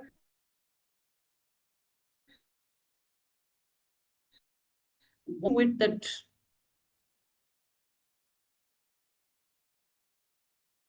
Okay, yeah, video had paused. Is it fine now, people? Please respond. You can unmute yourself and you can respond. Is it better now? Yes, ma'am. Okay. हाँ भाई अभी 2-3 minute ऐसा हुआ कि connection ही हुई है तो we just fixed it and we again resumed it तो ये एक्चुअली रेनी सीजन है ना तो whenever I am travelling like let's say to like right now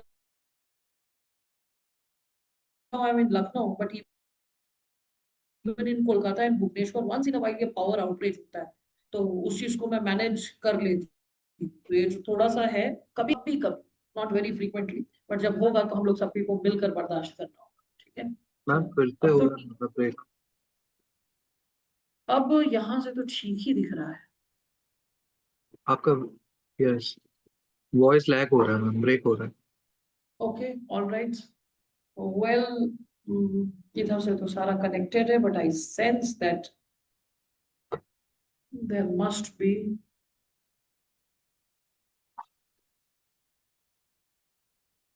ठीक है स्टार्ट कर दें okay so with respect to this as I was discussing the French Revolution तो मैंने आप लोगों को बताया कि जो फ्रेंच रेवोल्यूशन है उस फ्रेंच रेवोल्यूशन में पीरियड ऑफ एनलाइटनमेंट का इंस्पिरेशन था, लेकिन वो घूम कर आया।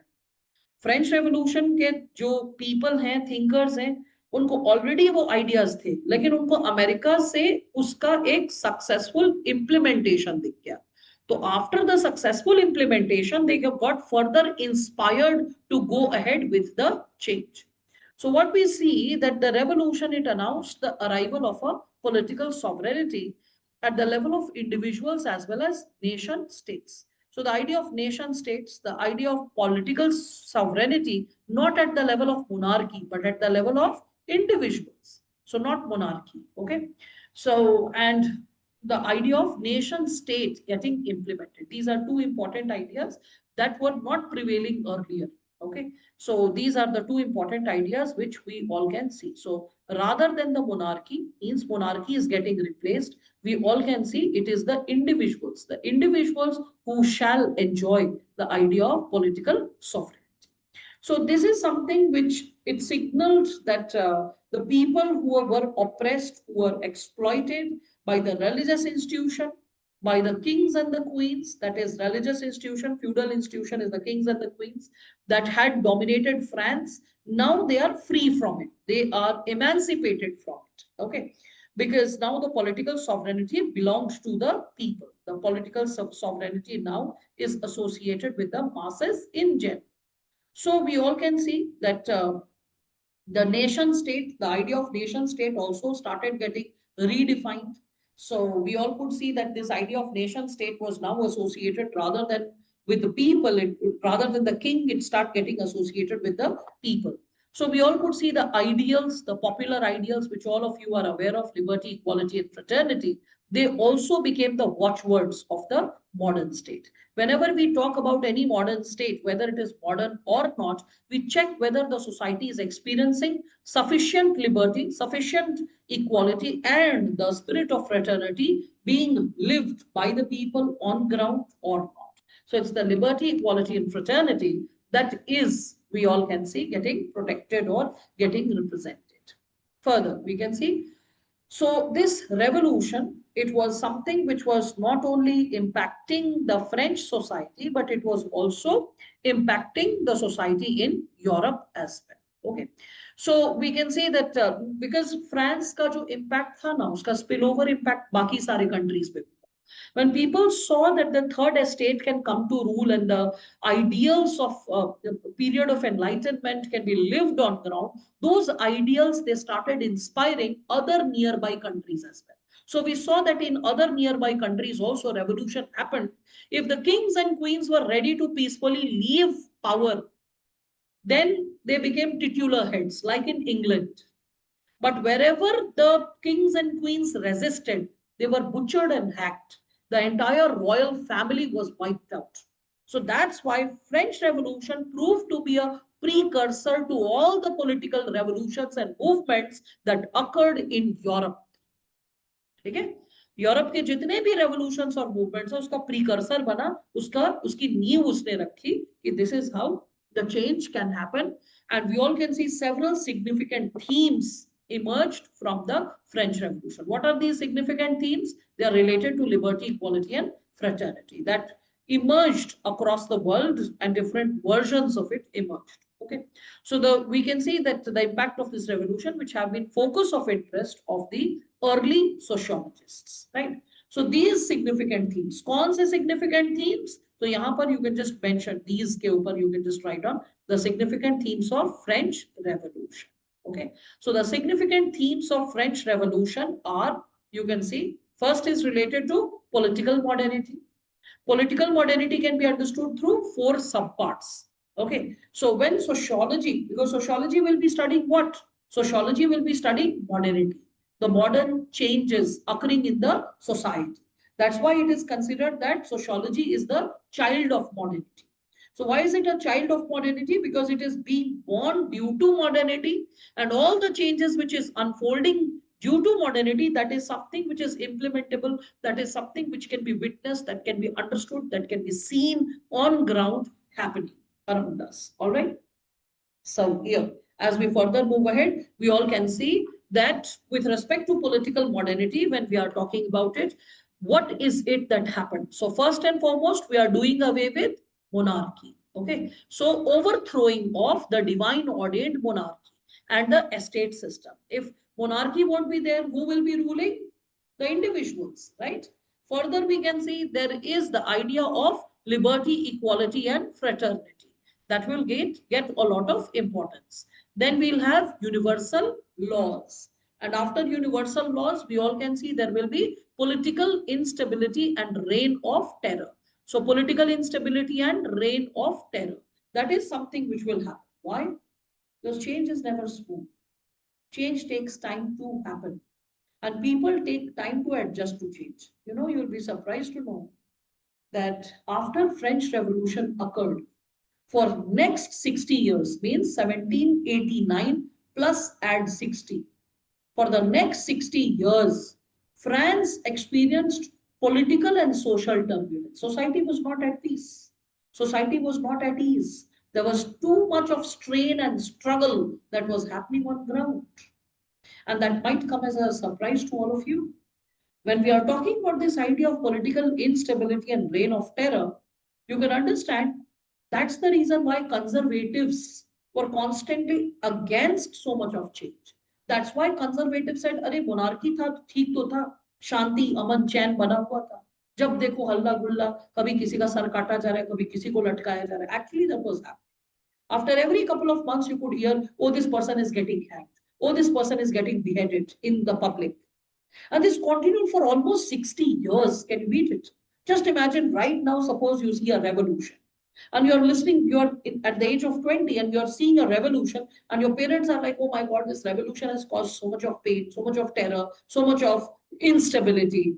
And then you're borrowing because we tend to borrow our opinion from our parents initially. We have independent political opinion only once we grow and we become really mature. Sometimes in the initial stage, we have a similar political opinion as that of our parents. So we all could see that this is what was happening. Now, what started unfolding, you will see that as all this scenario starts happening, unfolding, we see that, like, you know, bit by bit by bit, these people, they started growing and you'll see that, like, let's see, again, मैं आपकी का example देती हूँ. मान लीजिए आपने 20 years के as में French Revolution जैसा तबाही वाला revolution देख लिया India.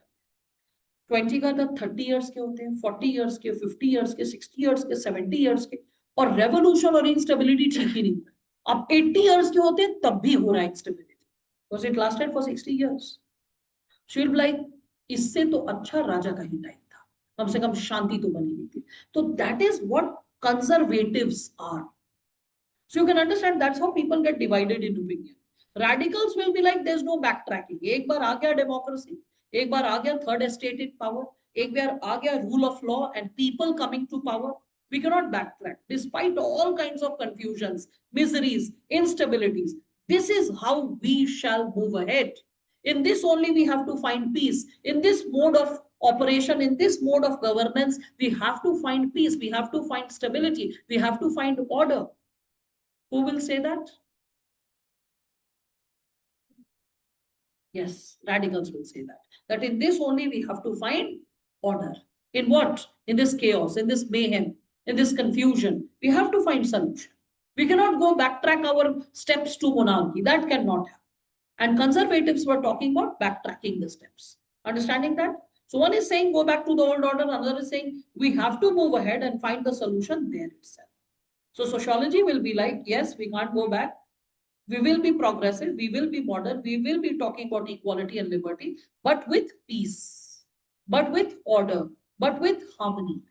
Okay. So French Revolution has significant themes. The themes of French Revolution, first is political modernity. Political modernity can be connected to 4 possibilities that happened due to it. ठीक है. तो oath तक का diagram तो सबको याद है. तो after the oath क्या होता है ये आपको समझ में आना चाहिए. So आपको मैंने बताया Declaration of Rights of Man by the Constituent Assembly याद है? Declaration of Rights of Man and the Citizen. We discussed about it. So Declaration of Rights of Man and the Citizen by the Constituent Assembly, it takes place. And between 89 to 91, we can see they are comprising the members of the third estate and some liberal-minded members of the other two estates as well. Liberal-minded members of other two estates. Who are the liberal-minded members of the other two estates? Means people from clergy and people from the nobles. Okay, they both who were open to incorporate the third estate, who accepted that yes, third estate should also get some political power. They were incorporated in this constituent assembly. So this constituent assembly, it incorporated the third estate and a few people from the first and second estate as well, who were liberal minded. Understood, all of you? So all these people were believing in these fundamentals. All these people from the third estate as well as other two estate, they believed in these fundamentals. What are the fundamentals? That is freedom of speech, freedom of religion, freedom from any kind of arbitrary punishment. They started believing now. So it abolished the special rights and privileges of the clergy and the nobility. You will see that. So according to, like, the king was no longer in rule because the king was hacked down to death. You remember that? There was no divine right principle. They did away with that. According to this declaration, we can see all men are born and remain equal before the law. So this idea of equality was declared in this declaration. So they have rights to choose their government and to resist oppression. Okay, so we can see right to choose and also to resist oppression. Personal liberty, okay, and it becomes rights and it is given to all individuals. So these are some new changes that have started occurring in the French society. So the idea of liberty, equality, all this will come. And if liberty and equality is coming, will slavery exist? Will slavery exist if liberty, equality is there? No. Will serfs exist? No. So serfdom, despotism, all these kind of exploitative methods whereby people were dividing each other into two parts, all that was done away with. अब राजा को तो मारा, कुछ समय के बाद queen को भी मार दिया. ठीक है? So after beheading the king and later the queen, what do we see? France was declared a republic. ठीक है? तो पहले आता है idea and the assembly. And the assembly later on, when it started talking about equality, personal liberty, it beheaded the king. It went with the declaration of making France a republic. And after it declared that France will be a republic, the reign of terror will continue between 89 to 91. For 3 years, there is reign of terror. Constantly, people will be considered as favoring the king, the monarchy, any such thing. They will be constantly beheaded. They will be killed. So for 3 years, there was reign of terror. Now we can see in 1795, 4 years after 91. In 1795, we see the establishment of the directorate takes place. Okay, it lasted for 4 years, and till a young artillery officer from Corsica, a neighboring island, overthrew the directorate in 1799. So between 1795 to 99, a directorate was governing the land. And after 4 years, we see the directorate is overthrown. By whom? Napoleon Bonaparte. Okay, so Napoleon Bonaparte is from Italy, Corsica, and he is overthrowing it. He made himself the new director and provided much sought after stable government to the people of the France. So Napoleon becomes the leader of the France and he starts providing stability, but through a dictatorial form of rule. He declares, I am the director, but he was less of a director, more of a dictator, which you read in history. Thus, the French Revolution ended with the overthrowing of the directorate by Napoleon. So the French Revolution, it removed the king, it removed the queen, and after removing the king and the queen, the directorate was established. Directorate lasted for 4 years, and then comes Napoleon. All this is happening. Okay. So I hope all of you can understand this. We are just back to square one. No, it's not square one because Napoleon is not a king. Okay, He is calling himself a director only, but he's overthrowing the directorate which was established after the the French Revolution. So that directorate is overthrown. So that's how we see in bits and pieces changes occurring, right? So when we are talking about all these changes that are happening, that's why I told you that for 60 years, France was unstable. It was unable to gain its stability for 60 years. That's why this idea of democracy, which the world had not experienced so far, it had not experienced on ground. The ideas, they were trying to establish it, and that's why it was not very easy, because the world did not have an experience how to come up with, like we can say, how to come up with a republic, how to give the sovereign power to the people, how to establish equality, how to maintain separation of power. These were first time experiences, these were first time experiments, and that's why they actually struggled. Okay, so after the oath, all these violent activities have unfolded. I hope all of you can understand that. And that is how the French Revolution comes to an end. Napoleon's rule comes into existence. And so later we see the ideas, they keep prospering. The ideas related to liberty, equality, and fraternity, the idea of separation of power, the idea of republic. Understood? And thus emerges a new society with a new political order. And this new society with new political order will be talking about the possibilities which should be there to govern the people. All right. Now, as we further move ahead, let us see what all possibilities can be worked upon. So we all can see there is this industrial revolution that will take place. Under the industrial revolution, we all can see that this is also connected to the emergence of sociology as a discipline. How is it connected? Let's see. So industrial revolution is happening simultaneously along with French Revolution. Okay. So, and both these revolutions, we can see they have led to tremendous socio-economic and political changes. How? Let us observe that. So these, whether it is industrial revolution or whether it is French Revolution, they both are introducing new ideas. They are introducing new ideas to the people, new ways of thinking for the people. So the individuals, they started questioning each and every aspect of life that they Excuse me, were. ma'am. Yes, please. Ma'am, the day at which the tennis court oath was taken is the same day the French Revolution or the French Independence Day is established. Yes, yes, yes. It is that day that the French Independence Day is considered to be established, and it is marking as the first step towards the revolution. And that's how, like, you can see that first the people are taking the oath, they are coming up with a new possibility of the constitution, they are drafting what should be there, they are getting inspired by the American Declaration, they are framing what should be there. Later they catch hold of the king, behead him. 6 months later, they behead the queen. Then they further go ahead when the directorate functions for 4 years. After 4 years, Napoleon comes. He catches hold of the people from the directorate. He beheads them. Napoleon declares himself as the new director. So all this starts happening. And with the ending of the directorate, it is considered that that is a mark of end of the French Revolution.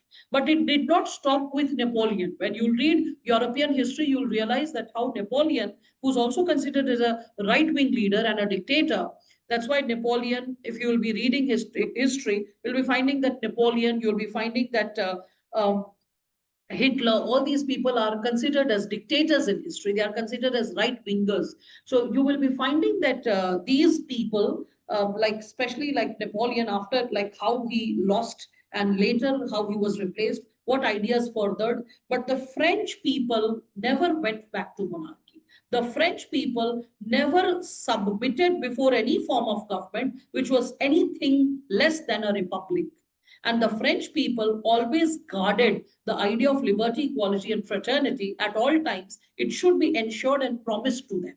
And they kept struggling for it. And that's why the struggle lasted for more than 6 decades. All right. Till the time they actually could accept and stabilize and crystallize a form of government which could come in even hands with those ideologies and principles. Right? Now, so when we are talking about this industrial revolution, we need to understand that this industrial revolution, it is also introducing new ideas, just like French Revolution. This is also introducing new ideas. Yesterday, I discussed about it. I said that industrial revolution will talk about more consumption, and more consumption is associated with individualism. जब तक आपके अंदर individualism नहीं होगा, आप अकेले सारा नहीं कंज्यूम करेंगे, आप लोगों में शेयर करेंगे, आप लोगों के साथ खड़े रहेंगे, अपने घर परिवार गांव सबके लिए खड़े रहेंगे. You will be standing for each one of them, right? So with respect to that, all right, now, so with respect to this, when we are moving ahead and when we are talking about the given possibilities, we all can reflect upon how the change starts unfolding. So under this industrial revolution, we all can understand that the individuals, they started the very idea that, life is precious and it should be lived in a specific manner. So when we are considering about it, the individuals, they started questioning each and every aspect of life. And when do you get this idea of questioning? Idea of questioning is coming with modernity, spirit of inquiry. And they considered this idea of questioning or spirit of inquiry as the most precious thing which can never be taken away. You can question only when you have freedom of speech. You can question only when you have your individual identity. अगर आपका individual identity नहीं है, अगर आप community identity में जी रहे हैं, तो आप क्या बोलेंगे? बाबा जो बोल रहे हैं ठीक है, गांव वाले जो बोल रहे हैं ठीक है, घर के बड़े बुजुर्ग जो बोल रहे हैं ठीक है, तो आप क्वेश्चन ही नहीं करेंगे. आप क्वेश्चन तभी करेंगे जब आपके अंदर इंडिविजुअलिज्म कूट कूट के भरा. मुझे ये पसंद नहीं है, मुझे ये ठीक नहीं लग रहा है, मेरा कॉन्शियस अलाउ नहीं कर रहा है. मैं जब तक इंपॉर्टेंट नहीं होगा, तब तक मुझे क्या पसंद है, क्या नहीं पसंद है, क्या गलत है, क्या सही है, इसका सेंस नहीं आएगा.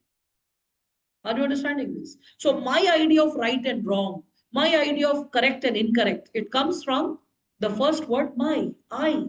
And I is individualism, right? These are insights which are not written in the notes. They will never be written in the answer. But you need to understand that this is the undercurrent. In the absence of this undercurrent, this cannot happen. That's why it's written, the individual started questioning each and every aspect of life. So until and unless individualism is not there, you will not be having the very perspective to question. You can question only when you have the idea of individual identity. So this individual identity is something which is giving you the idea to question, and it is considered that the idea of questioning is a sacrosanct. What is sacrosanct? ये word बहुत बार आएगा, family marriage kinship में भी आएगा. Yes, it is considered something which is too pure to be touched. बहुत ही कोई चीज अगर पवित्र हो, शुभ हो, उसको sacrosanct कहा जाता है. जैसे इंडिया में marriage is considered as a marriage was considered as a sacrosanct relationship. 1950s, 60s, 70s, 80s, 90s में आप नॉर्मली डिवोर्स के केसेस नहीं सुनते थे. क्यों? एक बार शादी किए तो जीना इसी के साथ, मरना इसी के साथ, 7 जन्मों का रिश्ता. तो इसीलिए आप देखेंगे कि इनिशियली लाइक जब इंडिया इंडिपेंडेंस ले रहा था, डिवोर्स का आइडिया ही नहीं था. हिंदू मैरिज एक्ट में डिवोर्स को इनकॉर्पोरेट करना पड़ा. इस्लाम में marriage is a contractual relationship.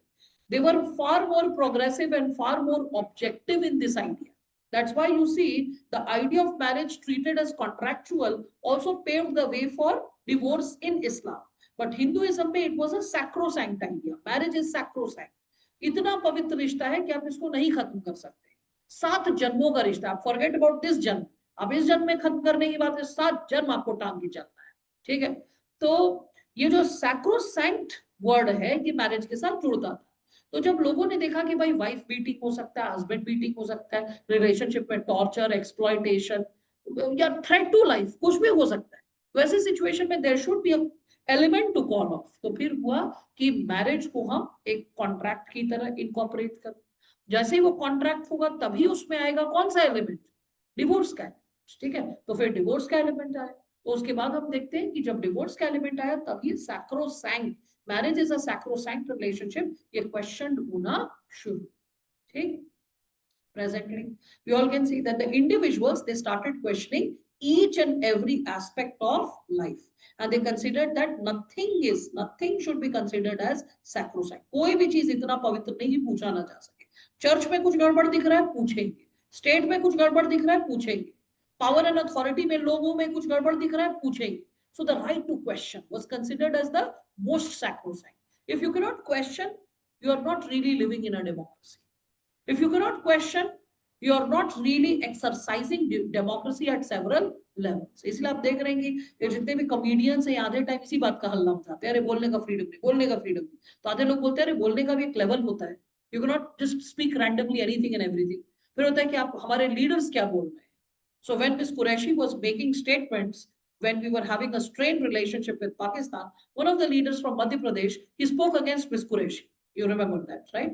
And then फिर उनके ऊपर हम लोगों ने क्या किया, इंक्वायरी बैठा दी, SIT बैठा दी। अरे भाई बंदे ने बोला, आपके सामने प्रूफ है, टेक एक्शन, सिंपल, राइट? लेकिन हम लोगों ने देखा कि उस बंदे के खिलाफ कोई ठोस एक्शन नहीं लिया, right? And that was something which discourage. तो पीपल आर लाइक, जो गड़बड़ कर रहे हैं उसको आप कुछ नहीं कर रहे, और हम लोग अपने jokes के through sometimes which is caustic or double-edged sword like.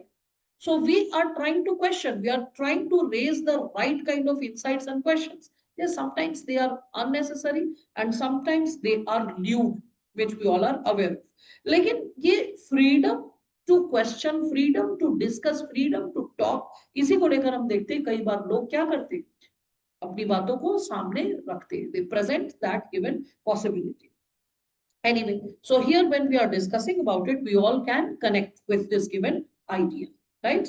Everyone can connect with this. Now, further, we all can see that the root of such ideas that both nature and society can be studied, ये जो idea है, that nature and society, इसको मैं underline कर देती हूँ, that nature and society can be studied. हम nature को भी पढ़ सकते हैं और society को भी study कर सकते हैं. इसका root जो है साइंटिफिकली ये पढ़ा जा सकता है, इसका रूट हम लोग देखते हैं इन्हीं दोनों चीजों से है। कौन सी दो चीजें? The scientific perception which is encouraged by industrial revolution and the scientific insights which were also encouraged by spirit of inquiry, encouraged by French Revolution.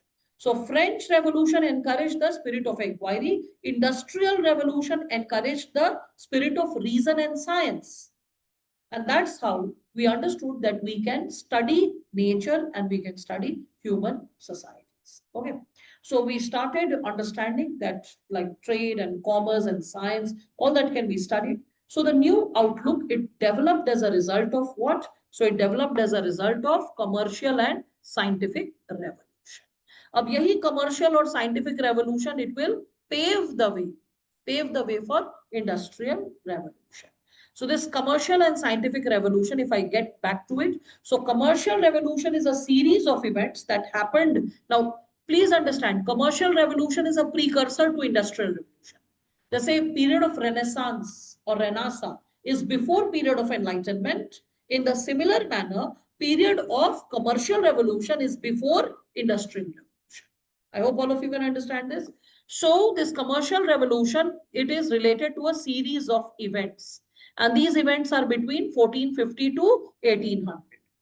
And in this time period, we see that we started reflecting upon how to go for bulk production, how to go for bulk trade, okay, how to establish better links with other parts of the world. So that's why we see that it can also be connected to expansion of trade and commerce that was taking place from the 15th century itself.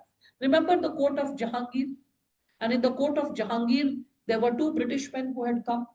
They came with a Bible. They came with some coffee pods. They came with like the coffee seeds, rather, not pods, coffee seeds. And they also came up with something, one more thing they had bought. तो उस समय मेरे जो history के professor उन्होंने कहा कि देखो यही चीज हमें सीखने की जरूरत है. There will be a lot of great things which the kings and queens will be doing in different parts of the world. But we also need to learn where they lack. तो उस समय India में, और in fact आप देखेंगे कि India में नहीं, मिडिल ईस्ट में भी there was a culture of doing calligraphy. Everything that is written, there was a culture of enlisting it down with hand and maintaining those copies by hand. If Jahangir saw a Bible, he did not show much of interest towards the Bible, but shouldn't he show the interest that, fine, this is a book, a religious book, but how about it got, how did it get printed? If printing with beautiful handwriting and calligraphy is possible, we can publish several copies of several manuscripts and books. If that idea would have struck him, he would have got the printing press in that era itself in India. So it is only when the leaders are curious they can bring change. Curiosity is the seed for scientific temperament. Until and unless you're not curious enough, you will not have the scientific temperament. So that's what we see, the trade and commerce. क्यों मैंने जहांगीर का नाम लिया? Okay 15th-16th century की बात अब आ रही, तो आपको याद आना चाहिए कि हाँ भाई ट्रेड तो हो रहा था, इंडिया में भी ये ट्रेडर्स उस समय आने की कोशिश कर रहे थे, हम उनको फर्म फुट नहीं दे रहे थे, because at that time Mughal rule was well established and it was well, we can say it was a strong form of governance. It was not at that time weak, the way we see post Shah Alam, what happens to the Mughal rule.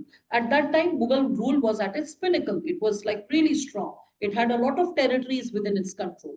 So when we are talking about this had already started. So this expansion was a result of initiatives taken by the certain European countries to develop and consolidate their economic and political power. And that's how we see that they start expanding. And these are the countries that you will see, they will be associated with colonialism. So that's why a lot of thinkers say that globalization, today's globalization, it started, like, for example, Dr. Amartya Sen, he says globalization started from, we can connect it at, like, we can trace it from Indus Valley civilization itself. When the Indus Valley civilization was connected in trade and commerce with Babylon and Mesopotamia.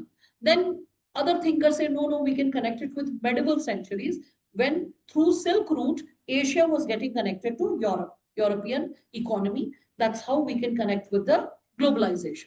And then there is another school of thinkers who say, no, the real globalization unfolds with colonialism, which these countries do. That is Portugal, you can see that, Spain, Holland, England, even France can be added to this list. So these people, they start finding new sea routes. Remember day before yesterday, I discussed the reason. There was the Silk Route, and I told you the Silk Route related to a man who was Italian, Marco Polo. Remember? And I said that Marco Polo was the guy who was trying to like trace the route. And Marco Polo, Italy and Saudi Arabia, these were the two centers which charged heavy taxes, due to which the goods and articles became very expensive. So Europeans, all these countries, they started doing sea voyaging, seafaring, shipbuilding exercises, so that they start finding route to Asia from the sea, so that they save money from taxes. Remember all that? So these are the countries, because you can see like these countries like Spain and England and Portugal, these are like more like Indian states. अगर जैसे India में आप 10 state आराम से घूम सकते हैं, कैसे घूम सकते हैं 10 स्टेट? बस लिए या कोई भी कुछ ऐसे व्हीकल लिए, कार वार लिए, और आप आराम से 15-20 दिन में 10 स्टेट इंडिया के घूम लेंगे. बस वही हाल है यूरोप का. If you are taking a vehicle, a bus और a train, there are several facilities, तो आप आराम से यूरोप के 10 कंट्री का टूर 15-20 दिन में कर सकते हैं. Touch and go, but you can travel across, मतलब वाया ट्रेन और वाया वी कैन से बस. You can explore the countryside, you can see the possibilities, and you can just travel all the way and you can just move. I hope all of you can connect with this idea. So that's what. So when we are able to connect with this given possibility, we all can understand that the land was small. इन सबका जमीन कितना है? छोटू सा है. तो अपने छोटे से जमीन पे कितना ट्रेड कर ले? नहीं कर सकते. तभी इनको जरूरत पड़ी बाहर निकलो. आखिर किसी के अपने ही कंट्री में बहुत ज्यादा बिजनेस मिल रहा है, लैंड बहुत है, लोग बहुत है, बाहर जाने की जरूरत ही नहीं. इनके छोटे छोटे कंट्री था, तो इनको जरूरत पड़ी बाहर कैप्चर करने की. इसीलिए आप देखते हैं कि पोर्चुगल एंड स्पेन कहा जाता है लैटिन अमेरिका, है ना. इसलिए आप देखिए लैटिन अमेरिका मीन्स जिसको कि आप समझ रहे हैं southern America. So Latin America, all these countries, they majorly speak Spanish. Their language is Spanish. Their roots are that of the Spaniards. Okay, so similarly you can see that when they, like a few of them, they were able to capture parts of Africa. There we can see whatever was the colonizer, so was the language of that colony. In India we can see the British came, that's why the language became English. So we all could see that how this phenomena started unfolding. Now here, with respect to commercial revolution, when we are Excuse me, talking, ma'am. yes please. Ma'am, what is the difference between commercial revolution and industrial revolution? We'll just talk Because about it. both are aimed at selling their products and making them. In Manufacturing and industrial general. Industrial revolution is connected to industries. When new technology will talk about building new industries. Commercial revolution will talk about trade. It will talk about establishing trade routes and interlinkage with other parts of the world. So commercial revolution will pave the way by establishing trade routes. And industrial revolution, which happened later, it will start talking about bigger industries, industries which can go for bulk production. Now, if you're going for bulk production, सामान कहीं तो dump करेंगे ना, सामान उग गया है, कहाँ भेजे? तो जो पहले के कमर्शियल रेवोल्यूशन से एस्टैब्लिश ट्रेड लिंक्स हैं, वहां जाकर सामान डंप करेंगे. That's the difference between commercial revolution and industrial revolution. Okay? Yes, ma'am. Yes, ma'am. Now, so in commercial revolution, all of you can see there are three like diagrams which are drawn here. So first we can see there is shift from land to sea. You understand why land to sea? To break Italy's dominance. I had spoken about it, Marco Polo and the dominance they had on the land. And this was pioneered by Portuguese. So the Portuguese, we can say Vasco da Gama. I hope all of you remember that, right? So Vasco da Gama, he thought of coming to India, right? And we also can see that this is the man who's also connected to the discovery of America. And you're aware of the fact that he started thinking that he has discovered India, and that's why he started calling the localites as Indians. And then he started calling them Indians after a couple of years when he realized this is not India, these are not Indians. So he continued with the word Red Indians. वो रुका नहीं बनता. जैसे होता है ना कि इंसान समझ लेता हो मेरे से गलती हुई अब रुक जाना, रुक नहीं रहा, फिर भी वो इंडियंस बोल रहा. उसके बाद आप देखिए West Indies, you can see that, right? So then when we reflect upon the word Indie, what is the meaning of the word Indie? And why was the word Indie or India being used? Or why do we say the word West Indies, Red Indians? The word Indie comes from the word indigenous. Indigenous means local to an area, aborigine of an area. किसी भी स्थान के जो हम कह सकते हैं मूल लोग हैं, उन्हीं लोगों को कहा जाएगा इंडिजिनस पीपल. जैसे इंडिया में हम ट्राइबल्स को इंडिजिनस पीपल कहते हैं, आदिवासी. Okay, so indigenous, the word indigenous is associated with the word Indie, and that is leading to the word India or West Indies or Red Indians, means people who are local to that area. Understanding that?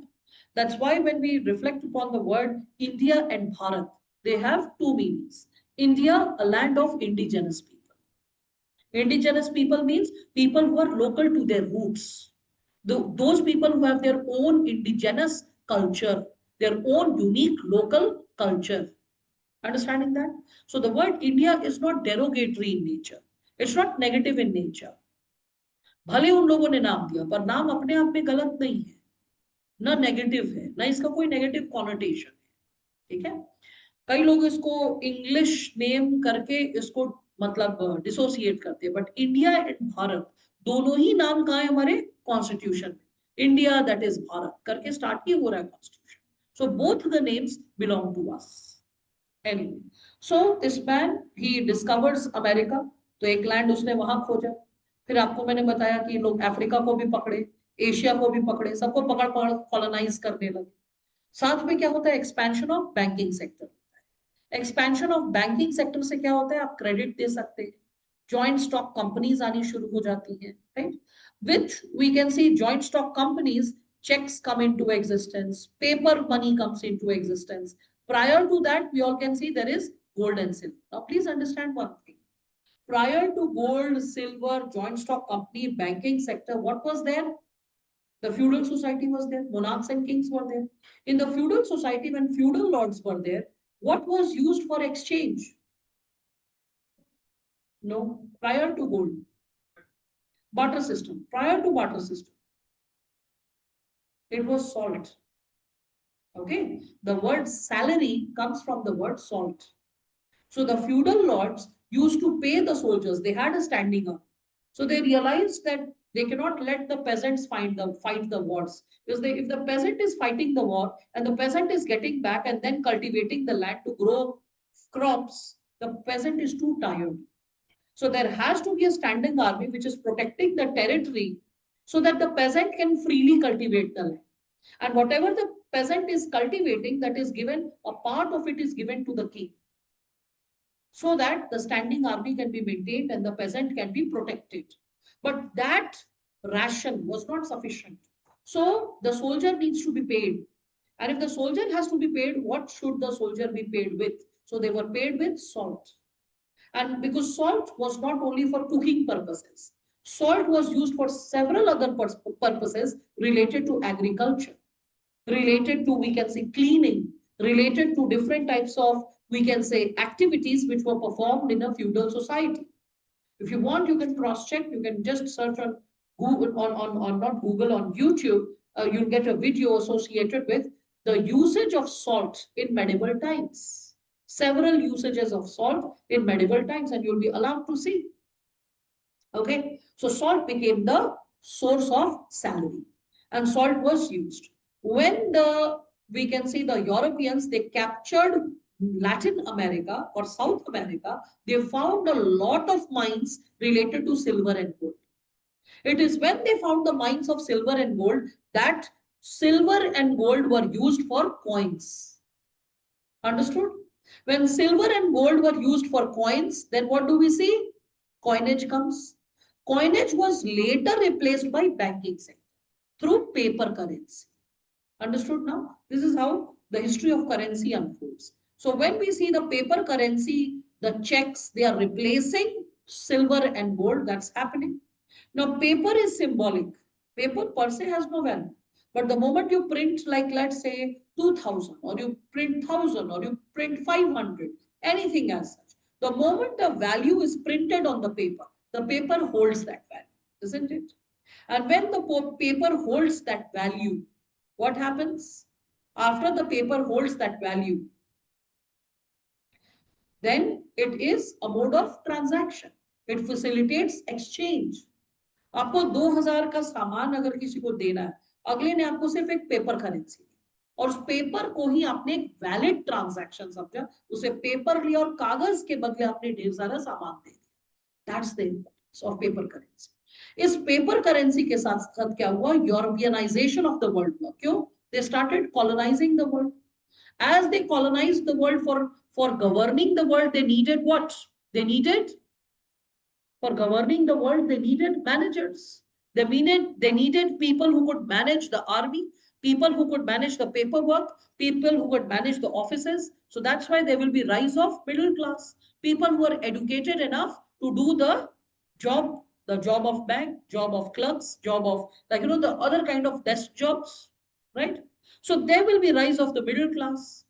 At the same time, we can see that European customs will start spreading across the world, across the colonies.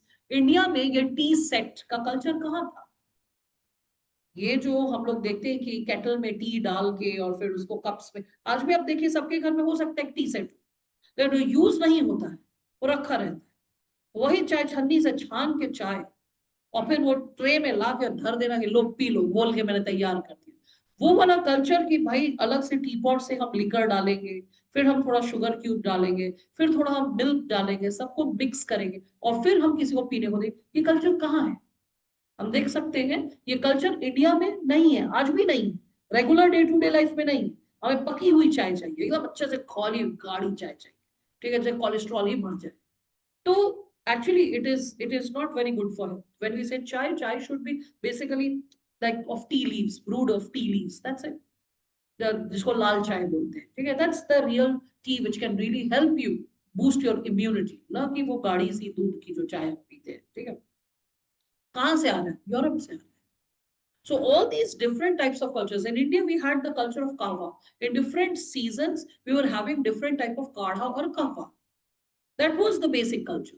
Amongst tribals, we had the culture of having liquor, but it was indigenously brewed liquor. वो locally अपने से tap करके toddy को, rice को या other like we can say plants or herbs को वो tap करके और उससे वो अपना liquor बनाते थे. And liquor was a part of their diet. आज भी अपने गलियां में चले जाएंगे.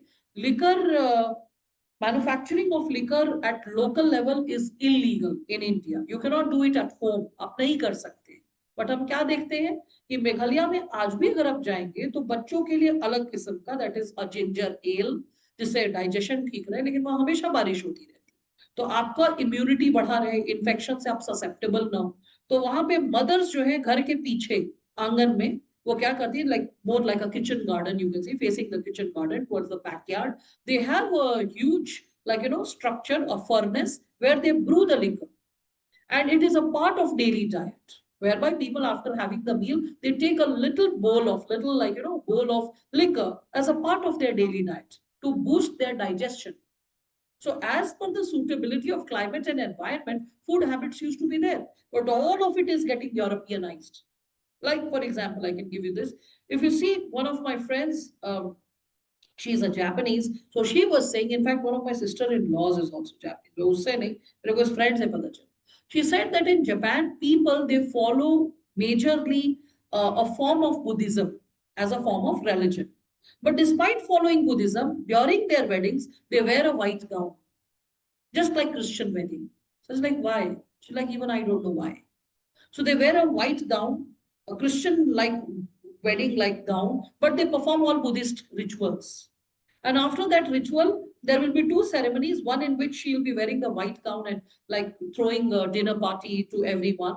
And in second one, she'll be wearing a Japanese kimono, a proper, like, the proper dress, which is the Japanese dress. The woman will be wearing that and the man will be wearing the traditional Japanese attire. So they will be wearing both. In India also we see such similar patterns, right? So when we are talking about it, that's how European customs, culture, it started getting adopted. Like in India, there was no culture of eating chicken. We were not into chicken and eggs. We were majorly into eating, like you can see, fish, red meat in the form of like lamb, in the form of goat, in the form of, we can say, deer, because people were into hunting, in the form of even eating peacocks. This was a part of India's diet. But chicken and eggs were something which were introduced by the British. So when we say European custom starts getting adopted, as the, we can say the, see the Europeans are settling in different parts of the world, they start influencing the world. Getting it? So trade links get established and they start influencing the world. So that's how we can see commercial revolution starts unfolding. The interlinkages starts getting established. Understood? So along with commercial revolution happens scientific revolution. And these two will pave the way for industrial revolution. So what happens in scientific revolution? Let's understand. So the Renaissance period, we can see like this is like when we are talking about it, this is 15th to 17th century. You can connect with that. So during this Renaissance, we can see that there's scientific revolution. I talked about it. That Renaissance is associated with artistic liberty previously, artistic liberty, and it is also related to scientific revolution. So during this time period, now, so keywords are Renaissance period, and we can see it reflected upon, like, we can say human dissection, because you start surgery, not in a very sophisticated manner, but human dissection. इससे पहले अगर कोई करता था ना तो उसको kill कर दिया जाता. Human dissection इस time पर allowed हो गया. That yes, you can dissect and you can study about human body. Again, along with the anatomical studies, we can see chemistry, astronomy. Okay, Copernican revolution from geocentric to heliocentric theory. Remember Galileo Galilei and Copernicus? So that's why Copernican revolution, all this unfolds during this time. These theories, they start impact the study of sociology. William Harvey's discovery of circulation of blood had, अब ये याद रखिएगा, ये आपको आगे काम है. तो विलियम हार्वे का theory of like discovery of circulation of blood, it impacted the sociological theories of Comte, Spencer, and Durkheim. What is it that they got inspired by? What did Comte or Spencer or Durkheim follow? I gave a word yesterday. What is it? Organismic analogy. Remember that? What is organismic analogy? Yes. What is organismic analogy? Analogy means comparison, right? And what is organismic analogy? Okay, very good. अब याद आ रहा है सबको. The comparison of organism with the society. What happens in that? The way the organs are interdependent upon each other. याद है कल कीड़ा वाला डायग्राम बनाया था. उस कीड़े वाले डायग्राम में कीड़े के 8-10 हाथ पैर निकाल दिए, उसके ऐसे करके मैंने टेंटिकल्स निकाल दिए, आंखें बनाई, उसके अलग अलग ऑर्गन्स बनाए. तो उसका हर ऑर्गन एक दूसरे के साथ इंटरडिपेंडेंट तरीके से चल रहा है, इंडिविजुअली भी और साथ में इंटरडिपेंडेंस के साथ. ये आइडिया विलियम हार्वी ने दिया सर्कुलेशन ऑफ ब्लड के साथ. Due to the circulation of blood, what is happening? All the organs are interconnected and all of them are interdependent. So this idea of interconnectedness and this idea of interdependence was connected by Auguste Comte, Herbert Spencer, and Emile Durkheim. And all these three thinkers, they said the way the organs of an organism are interconnected and the body or the system is functioning in the similar manner, every institution, every society has several parts. All the parts are working on them like by themselves, and they are also working in collaboration with each other. Right? So I discussed that the political system is working in collaboration with the social system. The social system is working in collaboration with religious system.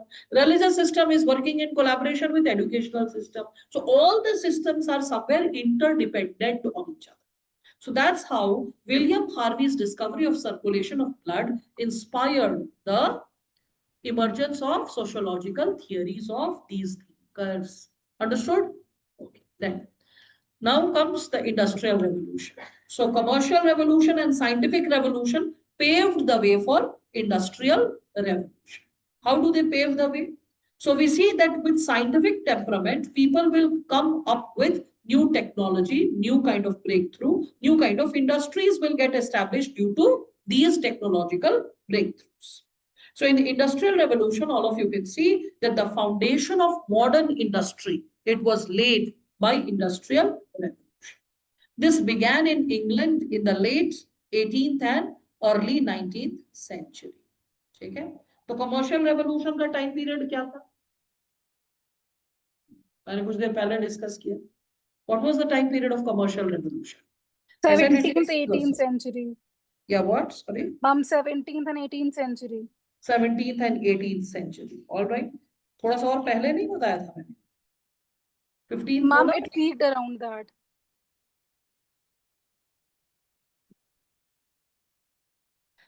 It actually started unfolding from 15th century itself. Okay. So commercial revolution, you will see that it started unfolding from 15th century itself. And it started impacting the very possibility bit by bit with respect to how people were living. And from 15th century, people, they started like, we can say, unfolding the reality in that specific manner. So now 15th century से ये सारा कुछ होने लगता है, लोग trade routes ढूंढते हैं, सी फेयरिंग करते हैं, और फिर आगे बढ़ते बढ़ते बढ़ते 17th 18th century तक हम देखते हैं colonialism starts getting established in different parts of the world. They start exploiting the resources of other parts of the world, and by 18th and early 19th century, we all can see that there is systematic application of science and technology, which is like leading to industrial production. So industrial production, especially invention of क्या होता है? New machines. Yeah, new machines, they are harnessing new sources of power. Now these new machines will give rise to the factory system. With factory system, there will be mass manufacturing of goods. अब आपके पास machine based production है, factory system है, mass manufacturing है, तो आपको चाहिए होगा labor. Labor जब चाहिए होगा तो labor का भी क्या होना चाहिए? Organization. So organization of work of the labor, and simultaneously you also need access to markets which are able to help you go ahead with scalability, because only when you are able to go ahead with a scalable market you can make profit. See the Jio model. Jio gave free SIM for 6 months, but the moment it had, like we can say, crores of like people having that free SIM, then Jio started imposing a fee, just 10 rupees. From 10 rupee, it further moved to 70, then 100, then 150, and people kept paying. They said that anyway, the SIM is still cheaper than other network providers. Within a year, it was having a competent price, and yet people were ready to pay. I hope all of you can recall that. So that's what. When you go for scalability, then only you can make money. And that's an essential feature in industrial revolution. They will realize that they are going for bulk production, mass manufacturing. So for mass manufacturing, you need a market where that mass manufacturing can be done. Their own indigenous local market was not sufficient. So they needed market which was outside Europe. And that's how commercial revolution that had taken place in the previous centuries, it helped to find the new markets where the processed goods could be dumped. Okay. Again, there were times when they wanted raw material and sufficient raw material was not available in their place. So they started procuring raw material also from those distant markets. That we'll take the raw material, we'll process the goods, we'll dump the finished goods, and we'll take the money. So raw material is yours, and the money in your pocket is yours, and we'll take both. And we'll make money because of processing the good, preparing the good as a finished product. All right. So here, the goods were produced on a gigantic scale for distant markets across the world. The raw materials used in their production were also obtained from all over the world. All right. So industrialization threw into turmoil the societies that have been relatively stable for centuries. Okay. So we can see it is throwing it into turmoil. Turmoil of what? The relatively stable centuries, those societies were thrown into turmoil. Why? Because gigantic scale for distant markets were created. Raw material is being procured. तो अगर gigantic scale पे production और market का search हो रहा है, raw material पे आप चीजों को procure कर रहे हैं, तो turmoil तो आएगा ही वहाँ के local society में, है ना? जो society पहले से stable थी, वहां पर जहां टेक्नोलॉजी नहीं थी, वहां पे जहां पे ये फिनिश्ड गुड्स नहीं थे, वहां पे तो टर्मोइल आना ही है. तो सोशल, फिजिकल, हर लेवल पे ये चेंज आएगा. इसके वजह से क्या होगा हम देखेंगे, migration. Because if industrialization is happening and industries are providing labor, they are providing work, they are providing employment, all those people who are suffering from hidden unemployment in rural economy. Remember, feudal societies were there.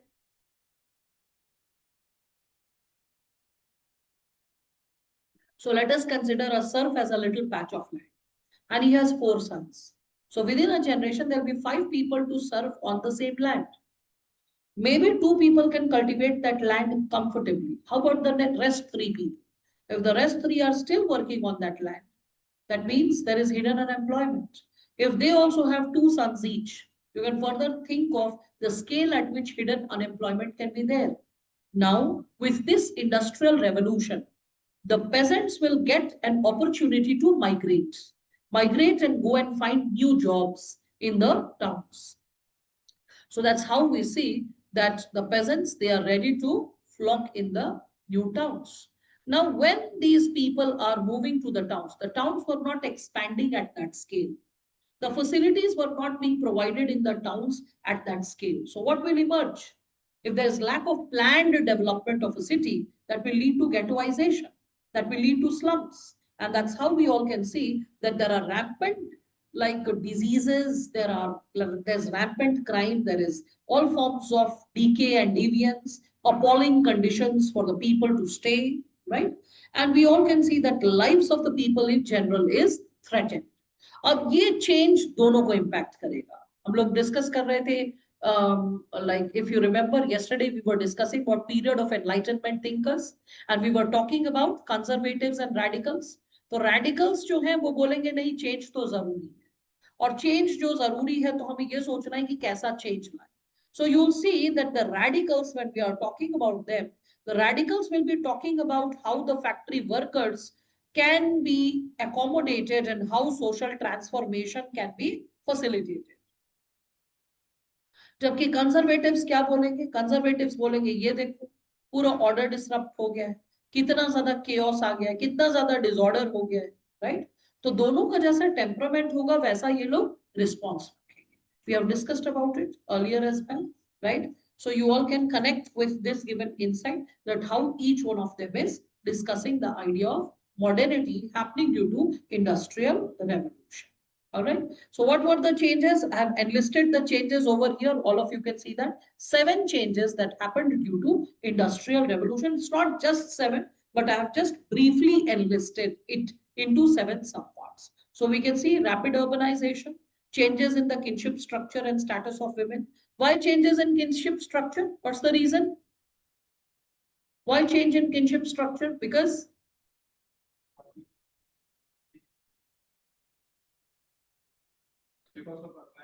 yeah, so how the urbanization impacted it? Because I've explained this earlier. Why is there a change in the kinship structure? Because people migrate to urban area. So from joint family, they set up nuclear family. Remember, I discussed that. वो लिख लेना वहीं पे अपने notes पे वहीं पर लिख लेना kinship structure क्यों change हो रहा है भाई?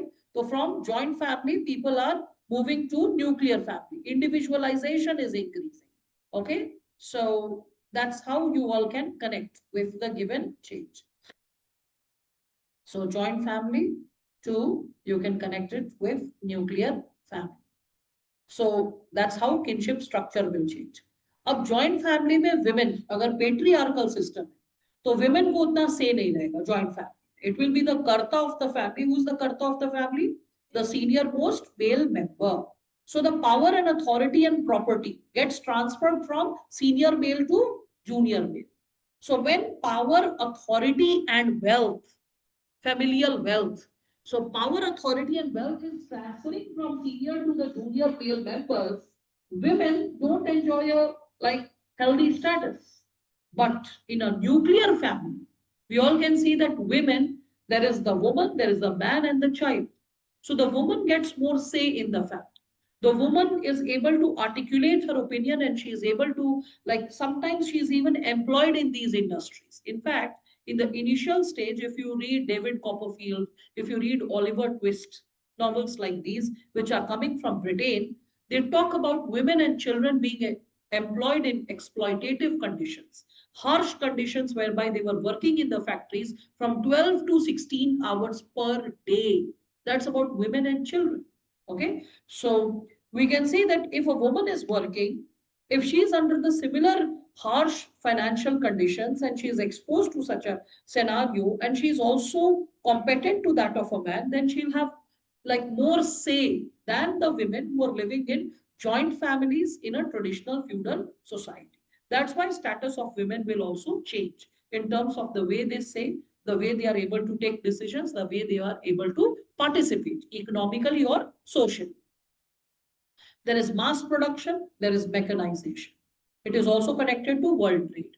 I hope you can connect with the keywords. Then there is shift from agrarian to industrial economy. It is perceivable. Change from feudalistic to capitalistic society. And then there is emergence of middle class. So these middle class people will be the professionals, the clerks, the managers, right? Professionals like doctors, like lawyers, like teachers. So we'll see there will be a professional class like soldiers, right?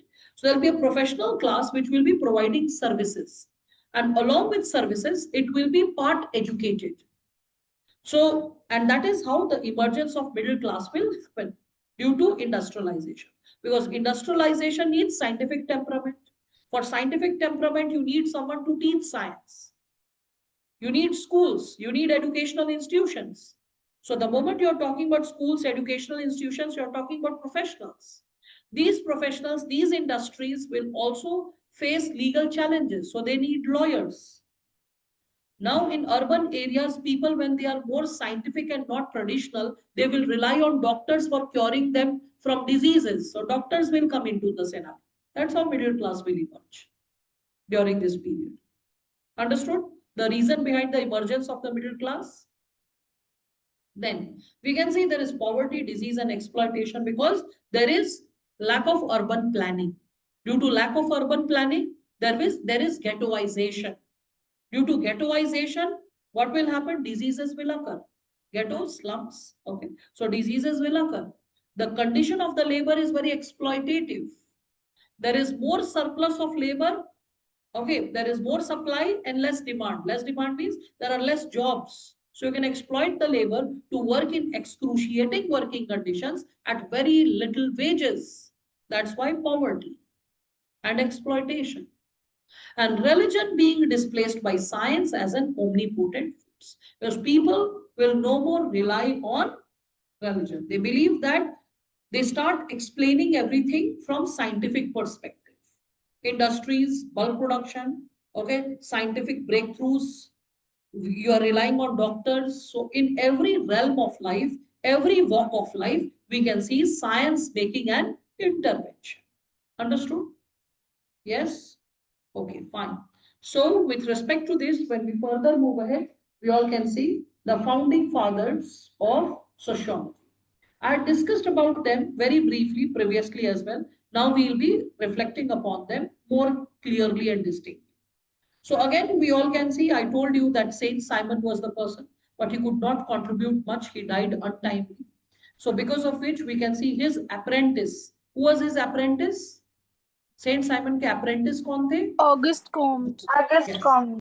Yes, yes, very good. So Auguste Comte is the person who comes forward. And we all can see he is the man who gave the term sociology. Prior to that, Saint Simon had used the word social physics. I discussed that. And social physics was replaced by Auguste Comte as sociology. And what was the reason? Because I told you that there was a statistics research paper which became very famous. And its name was social physics. So he saw that the name is dubiously similar. So he just replaced it. He said that let it be sociology. So now we can see that he started using the methods of physics. You can see that. The methods of physics means natural science, quantitative methods. So the methods of physics should be used to study the society, right? And he also spoke about law of evolution. Remember evolution, we spoke of it a couple of minutes back when we were talking about post-enlightenment insights. So there we spoke about scientific evolution. Yeah. So he is talking about evolution. At that time, I spoke of like believing in religion, then believing in philosophy, and then believing in science. There were three types of societies which Auguste Comte spoke. I never wrote it down because I told you it is further ahead in the notes. So the first society that he spoke of in the evolution, that is theological society.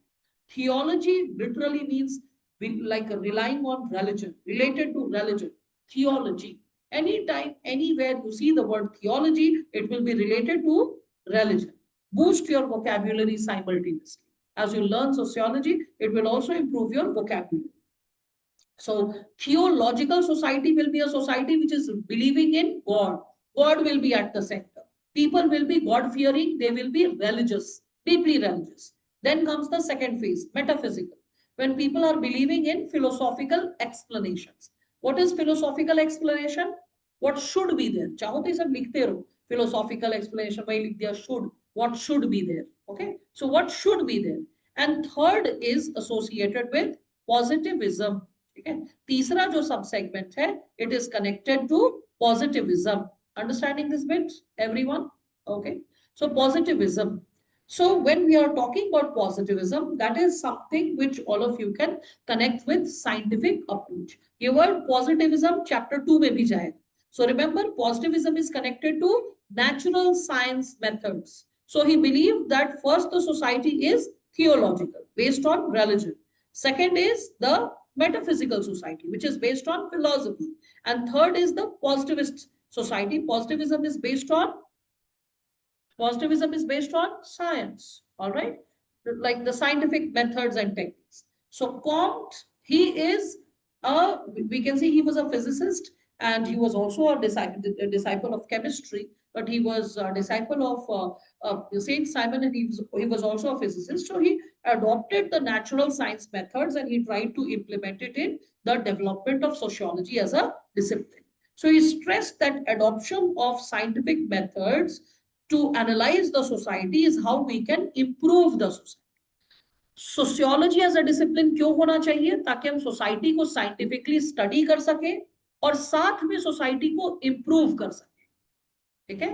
तो उनको क्यों लगा एक discipline sociology जैसा होना चाहिए? What is the reason that we should have a discipline like sociology so that we are able to study the society And after studying the society scientifically, we are able to develop it into betterment. जैसे होता है ना cause effect समझते हैं science में, तो next solution सोच पाते हैं, way forward सोच पाते हैं. In the similar manner, if we are able to study the society scientifically, understand the causes, impact, problems and challenges, we can develop, we can improve the society into betterment. Understanding this? Okay. So there is a very famous statement, famous phrase that he used to use: to know, to predict, to control. So if we can know the society, know it from what? Facts. Then we can predict what would happen, what problems may emerge, what challenges may emerge. And when we already know what challenges may emerge, we can always control those challenges. We can always solve those challenges and have better solutions to the given problem. Right? All of you can connect with this now. So this is how we all can understand. So this early emphasis on the scientific analysis of social life was to have, and it still has, considerable implications for the subsequent development of the discipline. Understood? Now, so although we have located the beginnings of sociology in Western Europe in the second half of the 19th century, its development and acceptance as an academic discipline was not uniform. And in Britain, we see there are several universities. देखो, अगर मैं इसको simple language में बोलूं, so what exactly happened was, I told you that people were not accepting sociology as a discipline. They were like, oh, we don't need a new discipline. Anything that sociology will study is already being taught by other disciplines. If sociology is talking about economics, we have a discipline of economics. If it is talking about human psyche, we have psychology. If it is talking about politics, we have political science. If it's talking about history, we have history as a discipline. So why do we need a new discipline? So there was a resistance to sociology. And we can see that in Britain, the British universities, they had anthropology as a discipline. Anthropos is related to human beings. Logy means systematic study or scientific study. So the evolution of mankind, okay, the evolution of human society. In this anthropology, what do you study? How human beings evolved from, we can say, the primitive stage to the modern stage. That's why even today in anthropology, you'll see they will be studying the cranium development, the development of the brain. A bit of biology is there in the study of anthropology. So how the brain started developing, how different types of, we can see, homo sapiens से पहले और कितने सारे हम देख सकते हैं races थे जो आगे चल के सेपियंस बने, ठीक है, Neanderthals and all that. So they will be study, they will also study the primitive societies and the more remote areas of the world, how those areas are functioning. So anthropology was there.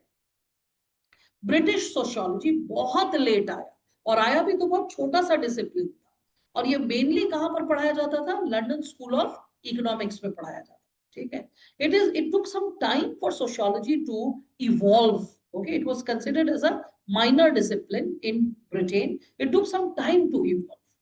इसको एक independent discipline का दर्जा लोग देने के लिए तैयार ही नहीं हो रहे थे. It was across Europe. That's why we see, like you know, एक और मजेदार चीज बताती हूँ. ये जो ऑगस्ट कॉम्ट है ना, तो August Comte was, you know that he is considered father of sociology. So August Comte did research like how sociology should be developed as a independent discipline, how research should be done. But एक मजेदार काम करते हैं August Comte. एक time पर research करते करते उन्होंने इसको छोड़ दिया. He got interested in politics and religion. एकदम टिपिकल बाबा वाला हरकत, ठीक है, कि पॉलिटिक्स और रिलीजन में आपका मन लगने लग गया. तो एकदम वो बाबा वाली हरकत करते हुए वो वैराग्य से मूड में आ गए. रिलीजन और पॉलिटिक्स में घुस के रिलीजन का एक्सप्लेनेशन देना, क्या पॉलिटिकल इम्पैक्ट होता है, ये सब डिस्कस करने को सोशियोलॉजी को उन्होंने छोड़ दिया. इसीलिए later on Emile Durkheim, who's also a French scholar, when he's picking sociology once again, he doesn't seek inspiration from Auguste Comte. He doesn't take the name of Auguste Comte, because Auguste Comte and his pursuit to establish sociology as an independent academic discipline was rejected in the French academic society. France की academic society ने consider किया कि August Comte academically उतने serious नहीं. बोल रहा था एक नया डिसिप्लिन शुरू करेंगे, कुछ साल काम किया फिर छोड़ दिया. तो इसीलिए उनके उस परसूट को और सोशियोलॉजी को, उनकी वजह से सोशियोलॉजी को सीरियसली नहीं लिया. समझ में आ रही बात? इसीलिए जब एमिल डर्खाइम आते हैं उसी फ्रांस में, तो वो ऑगस्ट कॉम्ट का नाम नहीं लेते, वो किसका लेते हैं? British scholar Herbert Spencer. Herbert Spencer के साथ क्या हुआ था, आप ये बात समझिए। स्पेंसर को बहुत इंटरेस्ट था बायोलॉजी में और इकोनॉमिक्स में। द इकोनॉमिस्ट एक बहुत फेमस आज की डेट में भी मैगजीन है, आप सुने होंगे ब्रिटेन में। तो द इकोनॉमिस्ट जो मैगजीन था, उस द इकोनॉमिस्ट मैगजीन में हर्बर्ट स्पेंसर आर्टिकल्स लिखते थे। उनके कुछ आर्टिकल सोसाइटी और एवोल्यूशन ऑफ सोसाइटी पे इतने पॉपुलर हुए कि ब्रिटेन के साथ साथ, and remember those articles were pro capitalism. America was rising as a capitalist society. Britain was already a capitalist society, and they needed a thinker who could speak in favor of capitalism. So he was a thinker who was interested in biology, economics, and he was also talking about society. So his articles became much applauded, and he received a lot of rewards in Britain. He was even called to America, and he was awarded in America. So Spencer started gaining a lot of name and prominence. And that's why when Durkheim takes up sociology as an independent discipline, और देखिए इस समय तक sociology एक discipline नहीं है, इसीलिए इन सबका बैकग्राउंड अलग अलग है। जैसे हर्बर्ट स्पेंसर, हम सोशियोलॉजी में नाम लेते हैं, पर उनका बैकग्राउंड आप देखेंगे तो is interested in economics and biology, and is also talking about sociology और rather society. Emil Durkheim, when you read his history, similarly you will find him having a very different background. Karl Marx, a different background. Max Weber, a different background. कोई इसमें law पढ़कर बैठा है, कोई history पढ़ के बैठा है, कोई फिलॉसफी पढ़ के बैठा है. इनमें से कोई सोशियोलॉजिस्ट इसलिए नहीं है क्योंकि सोशियोलॉजी एज अ डिसिप्लिन था ही नहीं. ये founding fathers, they are establishing sociology as a new discipline, but they belong to different academic backgrounds. Understanding this? So तो हम देखते हैं कि अर्ली जो क्लासिकल वर्क्स है सोशियोलॉजी का, this is happening in the late 19th and early 20th century. You understand late 19th मतलब 1890s से 1920, 1910, 1920 इस टाइम पर सोशियोलॉजी डेवलप होता है. कहाँ होता है? फ्रांस में और जर्मनी. तो अगर हम लेट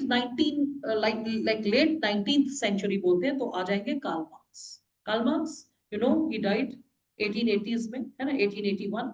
तो अगर कार्ल मार्क्स अगर 1882, 83, 87, 80, like 1890, 1895, 1905 कार्ल मार्क्स के आइडिया स्प्रेड कर दिए पूरे वर्ल्ड में. उसी वजह से देखिए रशिया में बोल्शेविक रेवोल्यूशन आता है. उन्हीं के आइडिया से इंस्पायर्ड होके हम देखते हैं लेनिन, स्टालिन जैसे लीडर्स वर्ल्ड में आते हैं. वो आइडियाज फर्दर स्प्रेड करते हैं. तो कार्ल मार्क्स के ही लाइफ टाइम में उनके आइडियाज इतने स्प्रेड कर गए थे that in the one of the conferences in Berlin he said that I am not a Marxist, I don't know who is, because his ideas had spread and moved ahead of him. What does this mean? कि एक आदमी का idea spread कर गया और उसके आगे बढ़ गया. तो वो जो आइडियाज बोले थे वो बेसिक आइडियाज सेम, लेकिन वो जो आइडियाज और फिलॉसफीज जो आइडियलिस्टिक यूटोपियन इन नेचर था, बहुत आदर्शवादी सोच रखते थे, समाज और व्यक्ति को बहुत महान समझते थे. उनको लगता था बहुत अच्छा आदर्शवादी समाज आ सकता है, लेकिन उनके उस बेसिक आइडिया को फॉलो करते हुए अदर थिंकर्स निकले, और वो अदर थिंकर्स मार्क्स से अलग बात बोलने लग गए, अलग बातें बढ़ाने लग गए. इसीलिए कार्ल मार्क्स बोले कि I am not a Marxist, I don't know who is, because he was aware of his philosophy, but his philosophy during his lifetime was adopted by other thinkers, and they added more branches, more insights, more perspectives to it, which was different from that of Karl Marx himself. Which those ideas were different from the ideas of Karl Marx himself. Interesting, right? So इसीलिए हम देखते हैं कि Karl Marx के जो ideas हैं, जो Marxist ideology, वो कब शुरू होता है? Late 19th century.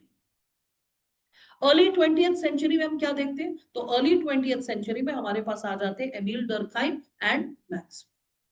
ठीक है, मैक्स वेबर बहुत जबरदस्त कंट्रीब्यूशन रखते हैं, जर्मनी से आते हैं along with Karl Marx. Max Weber को पॉपुलैरिटी तब तक नहीं मिलती है जब तक कि उनके काम को Talcott Parsons, an American sociologist, doesn't translate. When Talcott Parsons reaches America and he reads about, he sees that everyone is saying Max Weber, Max Weber. It's like, who is this guy, Max Weber? So he started reading his work and then he gets inspired. He's like, oh my God, the world needs to know this thing. तब तक max weber मर चुके थे. तो max weber के काम को translate किया पार्सल्स ने, जो कि आपके सिलेबस में एक थिंकर है, टैलकॉट पार्सल्स. तो वो वर्ल्ड को बताते हैं कि ये है मैक्स वेबर और इसके ideas. Similarly Emile Durkheim, Durkheim भी बहुत पॉपुलर और बहुत जबरदस्त कंट्रीब्यूशन रखते हैं. लेकिन क्या होता है कि फर्स्ट वर्ल्ड वॉर में इनका जो बेटा है वो मर जाता है. और सिर्फ वही नहीं मरता है, आगे चल के इनके जितने फेवरेट डिसाइपल्स है वो सारे मर जाते हैं. आप याद रखिएगा, किसी भी यूनिवर्सिटी प्रोफेसर का नाम उनके डिसाइपल से चलता है. जैसे फॉर एग्जांपल, मैं जिस प्रोफेसर के अंडर पीएचडी करूंगी, मैं उनका नाम चलाऊंगी, क्योंकि मैं जो इंटेलेक्चुअल ब्रेक थ्रूज करूंगी, सब बोलेंगे कि फलाने प्रोफेसर की student. Are you getting it? So professor का नाम ही होता है कि उनकी थियरी, उनकी आइडियोलॉजी को कितने स्टूडेंट्स बढ़ाते हैं. Right? So Emil Durkheim, his ideology would have spread if his disciples would have survived. But all his disciples had to join the armed forces because of the First World War. And they all died. They all succumbed to the war. That's why you'll see that Emil Durkheim, towards the end of his life, he becomes too depressed. And his work, which was associated with religion and education, it is just half written and then he dies. It was later developed by, we can say, other disciples. We'll discuss about that when we are discussing about these thinkers individually later. You need to know them as human beings. So when we are talking about these thinkers, first and foremost, I gave you the background of Herbert Spencer. So Spencer से related जो keywords आपको याद होना चाहिए, he believed in the principle of evolution. When we talk about principles of evolution, his concept is also called social Darwinism. You know, he is the guy who actually spoke about survival of the fittest. Darwin borrowed the idea of survival of fittest from Herbert Spencer. The quotation was originally given by Spencer. Okay, so his concept is called social Darwinism. Why? Because he believed that the evolution of society can happen from stage-based manner. So first, the initial stage is simple society, which is homogeneous in nature, more like tribal society. And then it moves to complex society, which is heterogeneous society. So simple to complex society he discusses in two forms. One is that of kings and queens, which he calls compound society. And from kings and queens, we move to industrial society, that is doubly compound society. So that's how simple to complex, and that's how it's written, simple, compound, doubly compound. Now, and that's how he also gives comparison with the organism. Remember, organismic analogy. The first person who's using it in sociology, the organismic analogy, is Herbert Spencer. From where did he get inspired by that idea? Circulation of blood given by William Harvey. So he is getting inspired by that. You all can see that. Okay. He is also giving the idea of division of labor, which was further this credit of expanding upon division of labor goes to Emil Durkheim. I'll be discussing Durkheim's idea of social fact when I'm discussing Durkheim individually. Right now, I won't overexpose you so that you get overwhelmed by the technical term. Just remember, Durkheim is giving the idea of social fact. He's focusing only on collectivity. He's constantly talking about collective conscience, human society, collective behavior, collective existence. Simultaneously, we'll see like Max Weber. Max Weber will be talking about ideas like social action. But Max Weber will also talk about individual, and he'll also talk about subjective meaning rather than mere collective insight. Understanding that? So Weber is the guy who is talking about individual. Durkheim is the guy who's talking about collectivity. Durkheim is talking about society, collectivity. And Weber is talking about, along with society, along with collectivity, is also focusing on individual, is also focusing on subjective meaning of an act. And that's how he talks about social action. Simultaneously, when we are talking about them, we can also see Karl Marx. Karl Marx is the guy who will be talking about the two classes, a theoretical concept. Though he was exposed to more than 5 to 6 classes, he knew that society does not have only 2 classes. He knew that society has 6 classes. The immediate German society. He also moved to Belgium. He moved to Italy. He moved to, you'll see he's traveling to Britain. He's settling in Britain. He was aware that the society has more than two classes, but to simplify the concepts theoretically, he discussed about two classes. One is the haves, who's controlling the resources, and one is the have-nots, who is devoid of the resources. And on that basis, he spoke of class conflict. So he spoke of the concept of class and class conflict. All right. So that is how we can see these thinkers contributed in the development of sociology. And that's how, whenever we talk about sociology, we think about it as a child of modernity. And it is a child of modernity which is emerging in Europe. It is emerging in Europe because of the effort of thinkers who are coming all the way from France, Germany, and England primarily. Later on, these thinkers can be connected with America as well. Understood?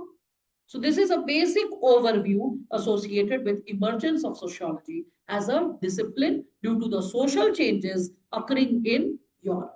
All right. Tomorrow we will discuss about scope of sociology and I'll discuss a few comparisons. What is your homework? Let me share that.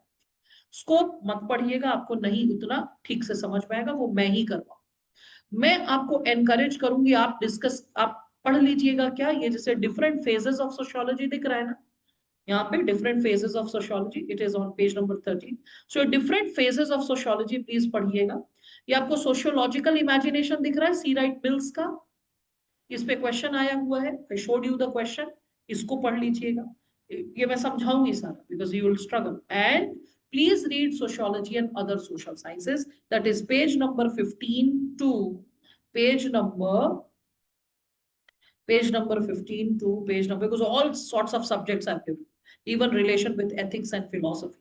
Okay, so page number 15 to page number 23. Okay, 15 to 23 is your primary homework. Just do that. I will encourage you, read जो मतलब मैंने आपको different phases of sociology है, वहां से लेकर page number 23 तक पढ़ लीजिएगा. That's your homework for this weekend. How to prepare notes, I'll post it in the group, so that all those students who are struggling how to prepare the notes, they get inspired by it. So this different phases of sociology from page 13 to page 23, 10 pages you have to read, page 13 to page 23. All right, so this is it so far. Thank you so much, all of you. Excuse me, ma'am. Yes, please go ahead. Ma'am, are these thinkers asked individually? Yes, they are asked individually. They'll be taught individually. Means you will be taught Karl Marx, Max Weber, Emil Durkheim. They are asked individually because they are in your syllabus in chapter 4. So that's why they will be taught in greater detail in chapter 4. Okay, ma'am. Thank you. Pleasure. Any other queries? Anyone? Okay. All right then. Are you going to send notes today? Notes of what? Yeah. The toppers notes and all that, how they prepare notes? Yes, today itself in the group. I'll be just sending it. And I'll be like taking all of your mail ID and usko main aage se Zoom ke call mein register kar dungi. So whoever registers, okay, whoever registers the what to say mail ID उस बच्चे का वो खुलेगा, क्योंकि ये attendance के लिए किया जाएगा. ठीक है, तो इसीलिए मैंने सबको कहा था मेल आईडी करेक्ट दे देना मैनेजमेंट को, गलत सलत मेल आईडी मत देना. Can I repeat Karl Marx thinking? Karl Marx was a conflict theorist. We'll discuss about him in greater detail. Simple language में Karl Marx spoke of haves and have-nots. कुछ लोगों के पास सारे रिसोर्सेज हैं, कुछ लोग बिल्कुल बिना रिसोर्सेज के. जिनके पास रिसोर्स है वो इन लोगों को एक्सप्लॉइट करते हैं. ठीक है, तो जैसे एक फैमिली में मैन सारा प्रॉपर्टी रखा है, विमेन के पास कुछ नहीं है, तो मैन वुमन पर अथॉरिटी रखता है. सोसाइटी में कैपिटलिस्ट के पास इंडस्ट्री है, फैक्ट्री है, लेबर क्लास के पास सिर्फ लेबर है बेचने को, तो वो इस तरीके से एक्सप्लॉइट करता है. Ma'am, simple and complex society. Yeah, simple society is related to the tribal or the primitive versions of the society which are in nascent state with minimal technology, and complex society is connected to the, we can say, first we are moving to the feudal society, and from feudal it moves to the industrial society, which is the considered the by these thinkers as the pinnacle of complex society. Yes, presently start making notes from the handout.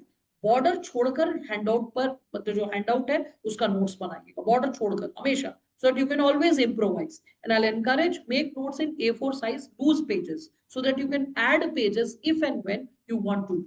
Okay, so that's what. So just make it from the handouts, just the handouts. क्योंकि आप देखेंगे previous year question, जो maximum question वो handout से ही solve होता रहेगा. मैं आपको booklets जो दूंगी ना, वो booklets will be just expanding the horizon to give you a more exhaustive understanding of what's happening in and around in sociology. All right then, fine. So thank you all of you. We'll meet again Monday to Thursday next week. Thanks.